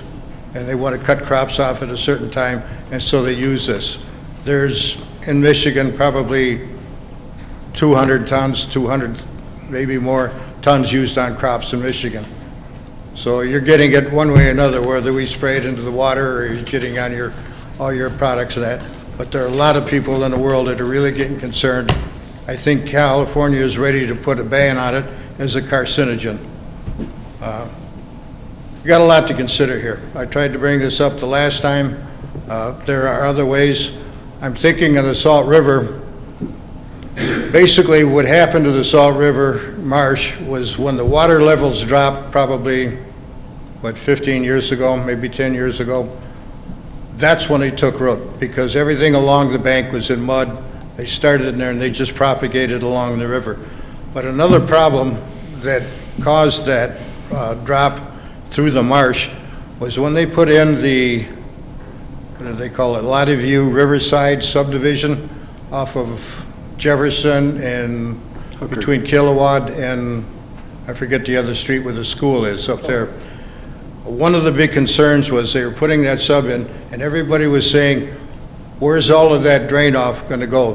Well, basically it was all field and it went down and it went into an area opposite the marsh and then filtered through the marsh. So you had two things happening. They put in the subdivision and instead of wanting, I think they wanted 3 retention ponds in there. The builder came back, he says, no, I don't want retention ponds, I want to put houses there. So they struck a deal and what they did was they graded it so it'd all go back, I guess at that point it'd be almost north, just about north. But in the remaining property, which is the wooded area from the Jefferson behind the Riverview down to where it joins Callens again, they ran about a 4-foot drain. And so all of that water that drained from where that subdivision, instead of going through the marsh, was now coursing down to the other end of the river. So the marsh lost water depth because of the water level dropping, plus the drain. Getting back to what's the best thing to do with those things is drowning. And you may want to take a look at just damming that thing in, bringing some pumps and flooding that area for a summer and killing them. That would probably be just as good, and it probably wouldn't be as costly. As long as you get the area under, flood them, they got to be 4 or 5 inches underwater, leave it there for the summer, and then cut them, and you'd probably get rid of them faster that way. But if not, you keep going this, you're going to be doing it for a number of years. Might as well resign yourself to that. Thank you. Thank you. Any further comments from the public? Back over to the board. Trish. Thank you. A follow-up to that, Kevin. Could you address the, I too am very concerned about having chemicals that are going to kill off one thing at the expense of killing off other wildlife or whatever. Could you explain that, or of the probability, or not even the probability, but does that compare? Is it something different? You're talking how they spray? So what they normally use is a glyphosate. And like I said, it's similar. It can be similar to Roundup, but it's mixed in a way that's it's supposed to be the DEQ approves it for the waterways, and they spray it on the Phragmites just over top of it.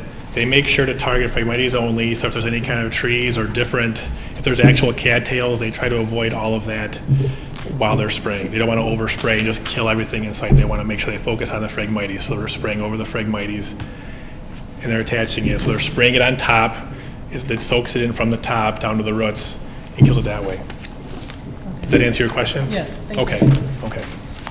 Thank you. Just a never-ending challenge, especially in Michigan, and especially where we are in Lake St. Clair, a very sensitive waterway, and that's invasive species. And this is a non-native invasive species, and unfortunately, the answers are just not good. It's not good that they're here. To do nothing, the damage done to the ecosystem. So there's other plants and life that, whether in this case it's this ecosystem, chokes out, that long term could be disaster. Now I struggle with this because the chemicals are not good either. But the doing nothing isn't good. And there's many other invasive species, some of which aren't so damaging. Zebra mussel. Anyone who boats here, we've learned to live with them, and they came in ballast water in freighters. One knocking on the door is the Asian carp and the silver carp, which are all equally hard to eradicate and equally damaging on our ecosystem. So I appreciate the concerns, the comments, and looking at every single possible option. And again, a lot of these options are out of our control in that Army Corps DEQ, when it comes to flooding and even talking about raising any kind of water levels, there's another entity there that you have to jump through. But when I look at DEQ, Department of Environmental Quality, in Environmental Protection Agency at the federal level, do they make mistakes? I'm sure, just like anybody, but at the heart of it, if those two agencies are say this is a viable and one of the best option, then I understand it. It's a tough one. Any more comments from the board? Motion by Trustee Vosberg, support by Supervisor Accavetti, to approve a request by Public Works to secure $41,168 toward a cooperative invasive species management area request for proposals for Phragmites spraying in the 2018 season. Clerk Barry, please call the roll. Trustee Vosberg. Aye. Supervisor Accavetti. Aye. Trustee DeMink. Aye. Trustee Anderson. No. Trustee Joseph. No. Treasurer LaFata. No. Clerk Barry, aye. Motion prevails. Item 8 is the addendum. 8A, approve a request by the Public Safety Department to make conditional offers of employment to three applicants, 2 officers and 1 firefighter. Do I have a motion? So move. Motion by Trustee Anderson, support by Trustee DeMink. Director Kirsten. Just a quick comment, these are not new positions, these are replacement positions for individuals that have either left or will be leaving shortly, and I'll be back before the end of the year to also make a similar request for other pending retirements that are up and coming before the end of the year. So, these are not new positions. Discussion. Motion by Trustee Anderson, support by Trustee DeMink, to approve the request by the Public Safety Department to make conditional offers of employment to 3 applicants, 2 officers, and 1 firefighter. Clerk Barry, please call the roll. Trustee Anderson. Aye. Trustee DeMink. Aye. Trustee Joseph. Aye. Trustee Vosberg. Aye. Treasurer LaFata. Aye. Supervisor Accavetti. Aye. Clerk Barry, aye. Thank you. 8B, approval of additional payment of bills as submitted by the Finance Department. Do I have a motion? Support. Motion by Supervisor Akavetti, support by Treasurer LaFada to approve the additional payment of bills as submitted by the Finance Department. They are, these normally would have been in the existing bill run, but I believe they were. I can explain. Oh, Treasurer LaFada. Actually, it was the insurance check for the fire truck. It was made out to the township. It has to be deposited. It can't be co-signed and passed on. It has to clear the bank, and then we write a check to the repair shop. And the time it took to get deposited, clear the bank, and we needed to make the payment, so we put it on. So it did. Thank you. Motion by Supervisor Akavetti, support by Treasurer LaFada to approve the additional payment of bills as submitted by the Finance Department. Clerk Berry, please call the roll. Supervisor Akavetti. Aye. Treasurer LaFada. Aye. Trustee Anderson. Aye. Trustee Joseph. Aye. Trustee Domingo. Aye. Trustee Vosberg. Aye. Clerk Berry, aye. Motion passes. Item 9 is public comment. This is the time for the public to discuss anything on your mind. Please state your name, your address, and limit your comments to 5 minutes, please. Hi, good evening. My name is Richard Tapper, and I'm actually the regional manager for Phantom Fireworks. And I'm just curious, number one, as you maybe, ask the attorney, just curious why our request was denied since the township had us go get insurance for before we had to apply, we had to go to the county, get a transient license, and other seasonal businesses are allowed in this township. So again, is there an ordinance in Chesterfield that does not allow fireworks to be sold? Because they have Christmas trees, they have flowers in the township, and I'm just curious if there's ordinance regarding fireworks. I mean, if you guys want to, have an ordinance where you have a certain days and a certain time and a certain size of a tent, that's fine. We're for that. Mr. Tapper, I'll say this one time just because I believe you're new here. There's no back and forth. Okay. There'll be no discussion from the board, so make your statements and we'll do the best we can at the end. Okay. Any further members of the public? My name is Clifford Rank. I'm with Exotic Fireworks. I understand there's no back and forth, but I guess I'm kind of wondering who I would talk to if there is an appeal process. This is actually something that I did do last year in Chesterfield, so I know I do not have the right to assume, but I guess I did assume that it would be pass again. It is on the same property. Everything that I put on the application, actually it's the exact same application. I changed the dates. It's the same hours, the same 12 days, everything that basically the township helped me fill out. So I did assume that this year would be passed, and I obviously have a large sum of money deposited this year because we were hoping that would be even a better year. So I don't know if there's an appeal process. I guess I'm looking for that if there is, or if there's anything more that can be done to get that approved. That's Hi, my name is Jill. I'm with TNT Fireworks, and I'm sure you're tired of hearing from all of us. I just kind of wanted to echo those comments as well because we changed nothing on our application either. What I do, I guess, I know there's no back and forth, but according to the Michigan state law, if a city or township in Michigan allows seasonal sales to be conducted in their city or township, they cannot be discretionary on what type of products those are. So if you allow flowers, you have to allow fireworks. And so I guess I'm just concerned, is this an issue with a legal matter there, or is it the variance issue that we're requesting? Because you guys had stated earlier in the meeting that your variance was 100 square feet for the tent, but your variance in your ordinances is actually 50 square feet. So a tent 10 by 5, I mean, we couldn't work with that, but I do think like the other fireworks companies as well, like we're willing to work with you guys to streamline this stuff. And that's kind of why the dates and the times listed in our proposal were the same as last year as well, because at this meeting you guys wanted it streamlined. So I don't know if, like you said, if there's an appeal process or anything that we could clarify, I don't know, to get this matter resolved, or even just to be like on the same page as you guys with what you're looking for. That would be appreciated. Thank you. Any further comments from the public?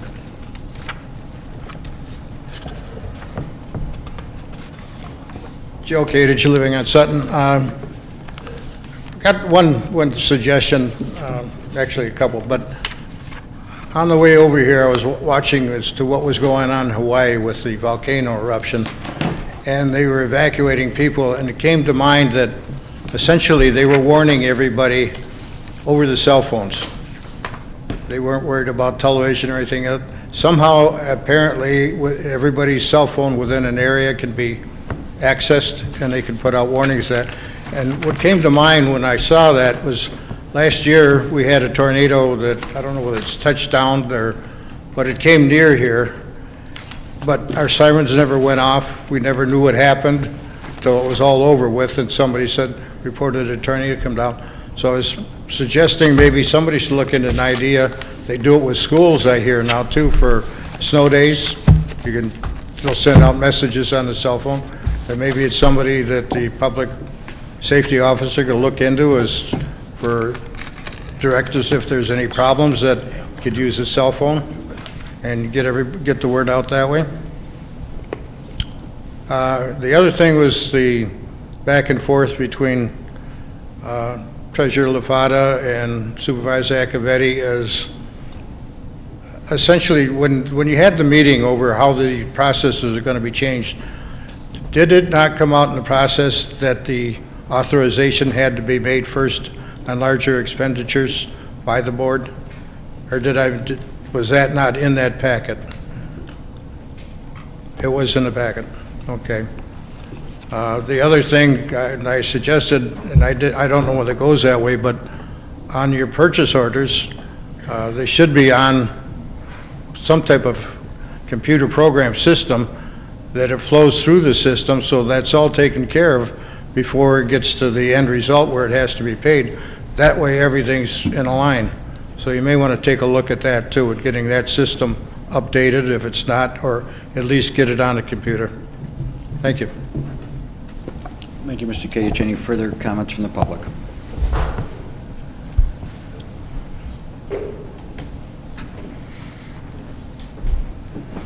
Hi guys, you probably remember me from the last 4 years.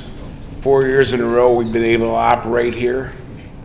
And so tonight I think you made your resolution to change things.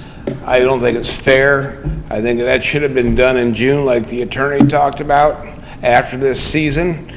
I've spent $1,000 to the county, $1,050 to the county. I spent $1,200 to the state. I've spent $2,000 on insurance, which you require me to buy to have on my permit before I can even come to this board meeting. Things that you guys don't understand. I've got $1,000 in tent deposits because in the fireworks season, you have to pay a deposit on your tent or you won't have one. Okay? I've made 3 trips here. Gas, money, but mainly my time. I've got $5,500 out in rent. It's $5,500, which I might not get back. I might be able to, but some people won't give you your money back. Okay? I've been here 4 years, and I've got probably $22,000, $24,000 worth of product that I've purchased for these locations. I know you have the power to not allow us to sell this year, but are you really being fair to people? I'm a little guy. I'm not a big company. You know, $2,200, $22,000 worth of product that now I don't know where I'm going to sell it. And I don't know if you guys think about all the expense that I have. And I'm just one little person, and you can just boot me down the road, but I think it's not very ethical to allow us, to force us to spend all this money for these permits and insurance when it's been the standard for 4 straight years. I'm not asking for anything different. And I'm upset because I've got a 4.5-hour drive now to go home, and I don't know what I'm going to do with this fireworks. And all we ask is for the ability to sell. And I think you made your decision tonight instead of doing it last June. If you didn't want us to come back, you should have passed an ordinance last year So when I called, oh no, everything's the same, but it's not. And I don't know what to do as a little guy. This is why people hate government, because of this kind of stuff. And you know, you're just one guy, and I know that doesn't mean anything. I do appreciate the 3 yes votes I got on the 1. And I don't know what the recourse is. Any further comments from the public? Bring it up to the board. Trustee Demink. Okay, Parks and Rec first. Congratulations to the up-and-coming artist, Mitchell Morrison, a 6th grader from Anchor Bay Middle School North. You're in 3rd place from all the 6th grade entries in the 2018 Bicentennial Macomb County Primary Student Show, held at the Anton Art Center on April 28th. Mitchell's winning painting, City Blues, was completed in a 1-hour class setting through the Parks and Rec Department Art Box Studio Drawing Program. He received a ribbon and art gift. Eat at Mod Pizza on Chesterfield on Wednesday, May 16th from 11 a.m. to 8 p.m. and 20% of your total bill we donate to the Parks and Rec Department. We love serving this community on a daily basis and appreciate the support. Last call to register for the first Detroit Tigers bus trip of the year against the Cleveland Indians on Sunday, June 10th. Bus departs at 11:30 a.m. for a 1:10 start. Tickets are $21 each. Registration for the 2018 summer baseball season ends May 18th. Leagues are available for 5 to 14-year-olds, and opening day will be on July 14th at Pollard Park. Photos from our spring opening day from last weekend can be found on our Facebook page. The only other thing I have is to all the law enforcement officers who are departing tomorrow to go to New Jersey from a lot of area departments for the Police Officers Unity Memorial Tour. They are biking from New Jersey to Washington, D.C. to the Law Enforcement Officers Memorial Wall, and they'll all arrive on Saturday at 2 p.m. I wish them all the best of safe travels, and be safe, and good luck in your support and pro-law enforcement. Thank you. Trustee Vosberg. Thank you, Mr. Supervisor. I'm glad that the Phragmite issue was, we're on our way with eradicating them.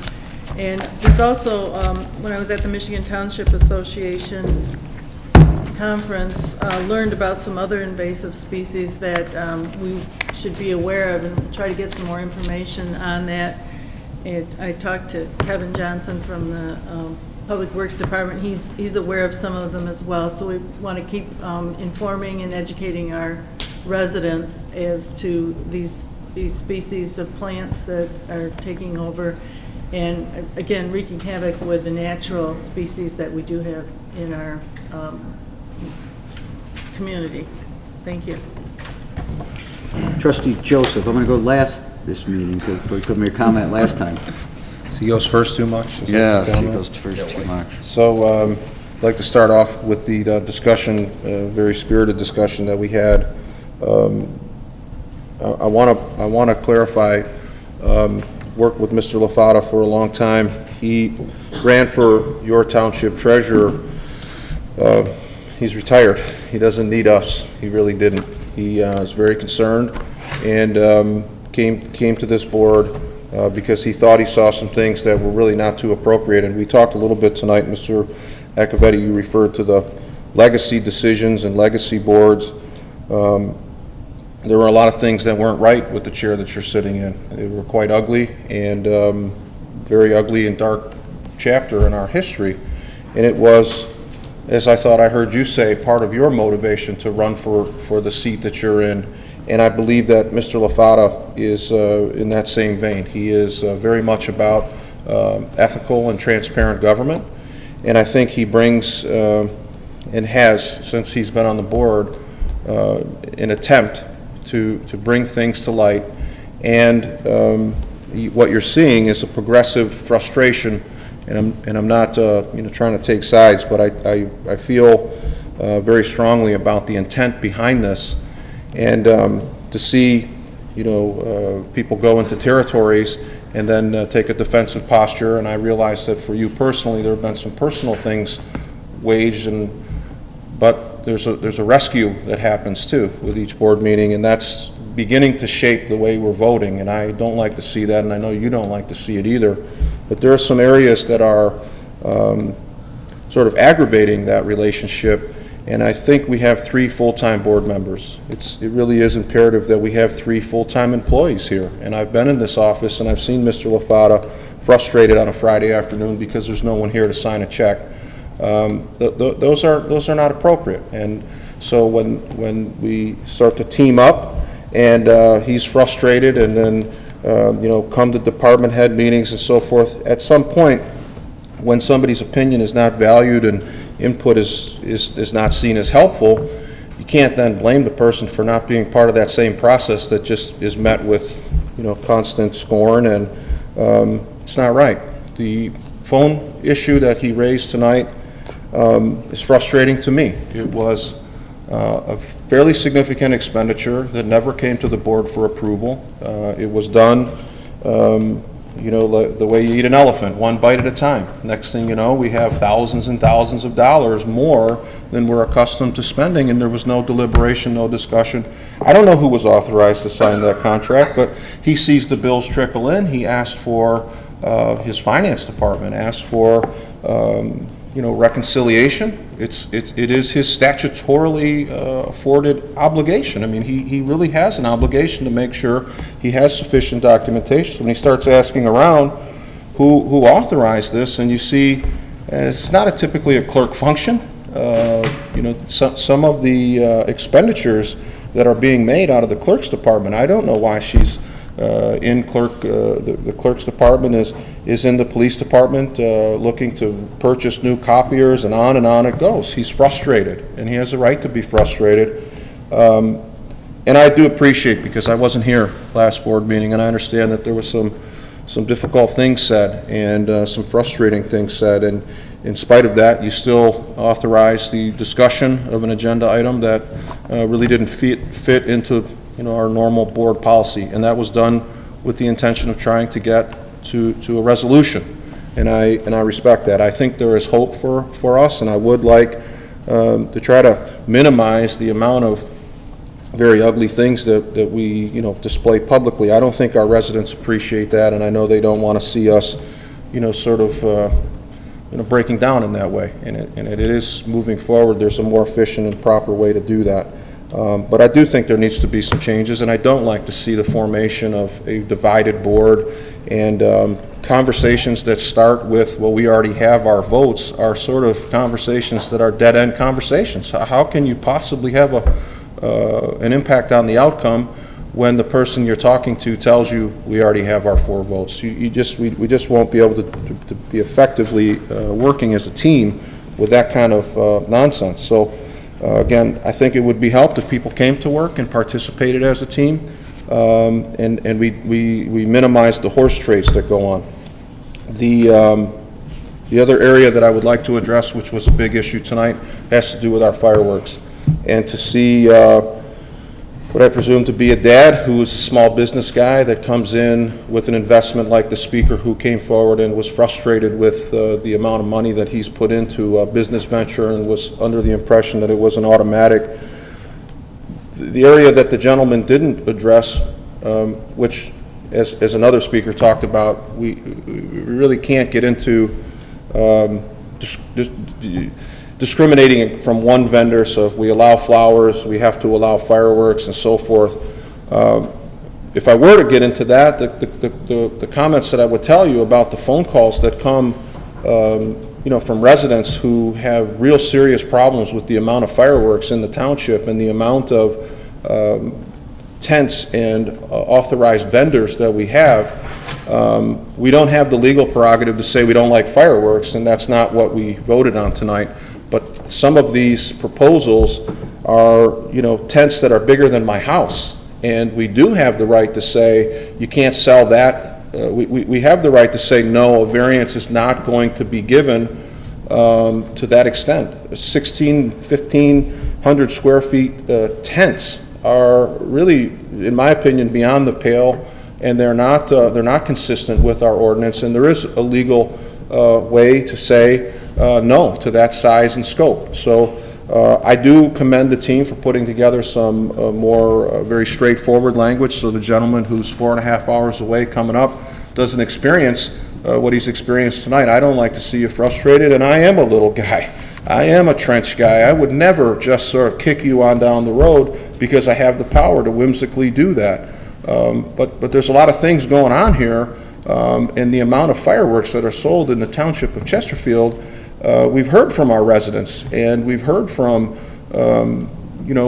disabled vets who suffer with PTSD and nonstop. So to say we can impact the size and scope of the sales in our township by way of the variances we request is perfectly within the law, and I think supported. It has nothing to do with flowers and whether or not we approve flowers. I agree. We're not discriminating because fireworks are evil, but we do have a right and an obligation to look at what our residents demand, which is the size and scope of fireworks sales in this township, and we can do that by way of the variance. I think we're supported legally there, and I'm sorry to have you feel like you put these deposits down and we're sort of kicked down the road. The difficulty that I have is I'm not responsible for the permitting and the insurance. There's a reason that part of that process involves coming to the board.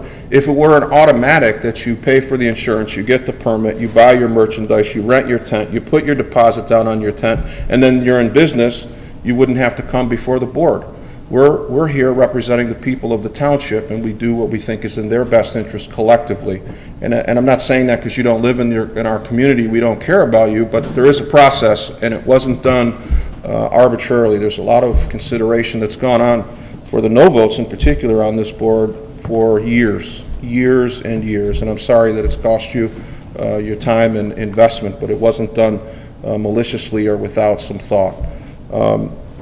Lastly, I would just like to say thank you.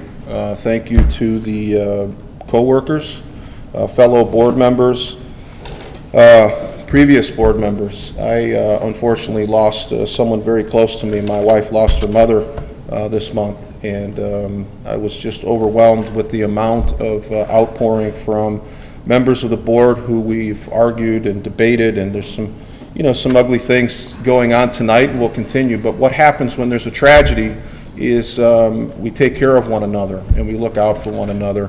I don't know that I've argued with anybody in this room more maybe than Mr. Coddington. He was the first guy to send me a message saying he was thinking of me. Treasurer Hartman, when my wife lost her father, you were very gracious. You reached out to my mother-in-law and shared a personal experience with her and told her that it would be okay. And that meant a lot to her. She doesn't know anything about politics. She just knows kindness, and you were very kind to her. When we lost her, your card was one of the first in the mailbox to say, I'm thinking of you. So, Mr. LaFata, the entire board sent a wonderful arrangement. Mr. Siebert, I can't thank you enough. The arrangement that your firm sent was one that my wife's and her grandmother, as we were going through the funeral home, said, we'd like to bring these flowers over to the church tomorrow. They were really just outstanding, and it was a very tragic and is a very tragic time for us. Very confusing and very sad, and the amount of love and support that came from people who, you would expect friends, but the amount of support that came from people that you've had major disagreements really is a testament to what we mean to each other as a community, regardless of political differences. So those things sort of go out the window, and I appreciate you all, especially the members of this board. People who are in this room tonight, I thank you from the bottom of my heart. Thank you. Trustee Anderson. Thank you, sir. First thing, the bilge tanks of international shipping have dumped over 4,000 invasive species in our waterways throughout Michigan. And understand we're talking about invasive species. Now, this current phragmite scourge we have in the area, hopefully something can be done about it. And tonight the discussion brought up some points. Mr. Cadiz brought up some points about the chemicals used to destroy them. I have, Facebook in the past week, seen 2 obituaries of people I worked with died painful deaths after exposure to Agent Orange 40 years after the fact. So personally, I feel the jury's still out on these chemicals. You know, it needs some more proof to convince me, lest we unleash something on a future generation. On a more positive note, Saturday, May the 19th, is the annual Chesterfield Township Police Department open house between the hours of 12 noon and 3 p.m.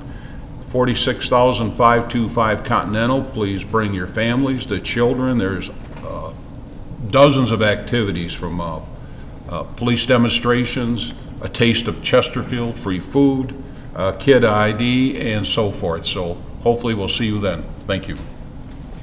Treasurer LaFata. Mr. Kadish mentioned about purchase orders. Well, Township doesn't really have purchase orders. People purchase things and purchasing's approved after the fact. So that's one of the bigger issues. It's one of the frustrating issues for me because I've never worked in an institution where you didn't have to have a purchase order to go out and buy something, but we approve everything after the fact. The other thing, I am frustrated, but I will guarantee the residents that I will spend their money very carefully, very judiciously, and I don't care if there's a policy or a procedure that's not being followed. If I have to bring every one of them to the board for discussion, I'll continue to do that. Thank you. Clerk Barry. Thank you, Mr. Supervisor. As many of you know, we have an election tomorrow. Polls open at 7 a.m. They close at 8 p.m.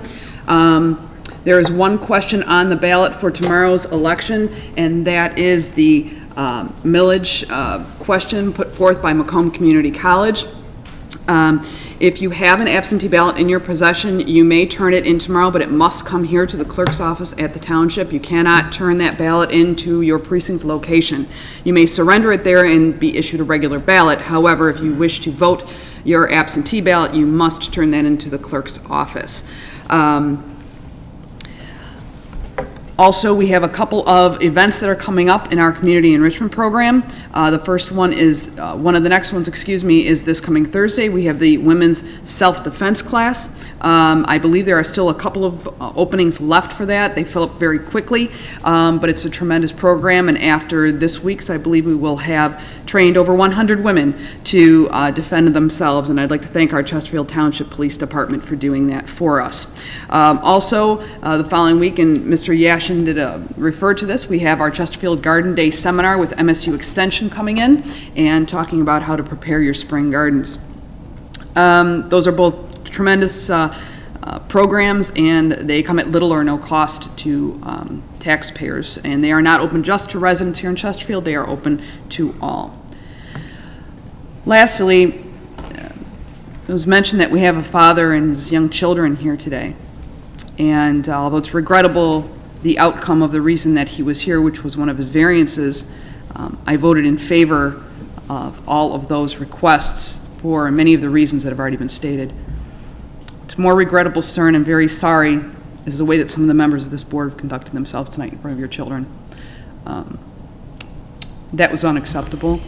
I'm sorry that that had to be witnessed. I believe that when we take these offices, in addition to maintaining our statutory responsibilities, we also have an obligation to conduct ourselves with a certain decorum that is worthy of the offices which we hold. That is our responsibility as well. I'm disappointed in the direction that our board has begun to take. I believe we can correct it. I think we will correct it. But it is unfortunate. Everyone is frustrated at times. In all of our jobs. We've all encountered that. However, I do not believe should take it upon ourselves to have public tantrums about them. I believe there's other ways to manage those things. And I think that we need to be setting the example of how to conduct ourselves in the offices that we hold. And I think we can do better. I know we can do better. And I'm committed to assisting in any way I can to helping us do better. That's all. Thank you. I wasn't going to make any comments here, but I think I should. Trustee Joseph did bring up votes and where we're heading with votes. One thing is very clear is that we are a divided board. When the comment about counting votes, that has no business in government at this level. What we should be focused on is the policy and the merit of the policy.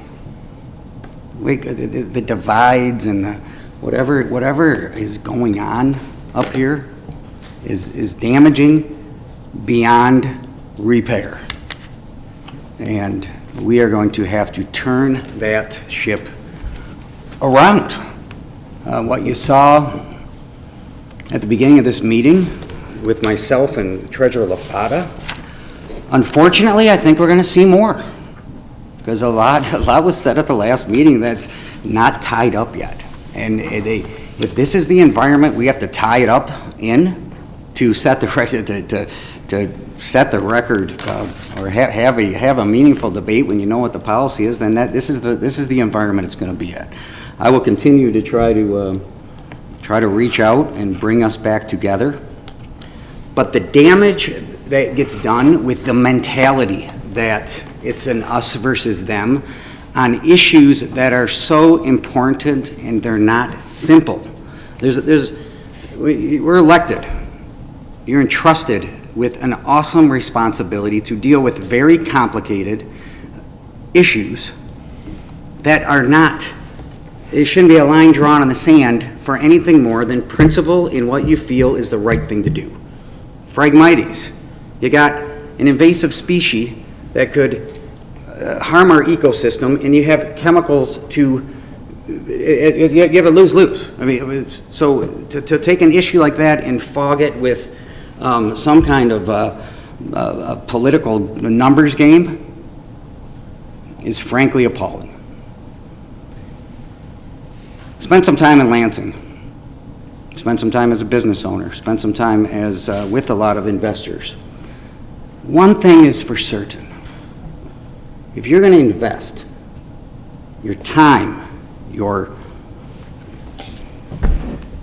heart and soul into a business venture, a home, an investment someplace else, what your elected officials at any level, whether you're federal, state, county, or local, should give you is a predictable environment. Now that risk is always on the investor, whether it's a business, a homeowner, or a developer, or whatever it is. You are risking your livelihood because elections have consequences and government works with votes. The reason in that predictable environment was upsetting to me tonight, because there's been years of knowing there's a problem and knowing there's forces outside of our control, and that is a state law that's been in place for many, many years that requires the sale and use of commercial fireworks. They will be discharged, and we as a local community cannot stop it until the state of Michigan changes the laws to allow us to stop it. Our public safety team will do the best they can. But it's the predictable environment that I don't like our community having over our heads. And shame on us for sending the message that, you know, this is how it was done 4 or 5 years. And that should have been very clear in October that that people were not going to invest in operating a business here before this came down today. Regardless how we voted, people can vote how they should vote on the merit of the thing. I'm disappointed. Okay. I'm frankly disappointed in that we did not make that clear before a huge investment was made. Our next board meeting is on May 21st at 7 p.m. We are adjourned at 9:20 p.m. We have to take a motion to adjourn.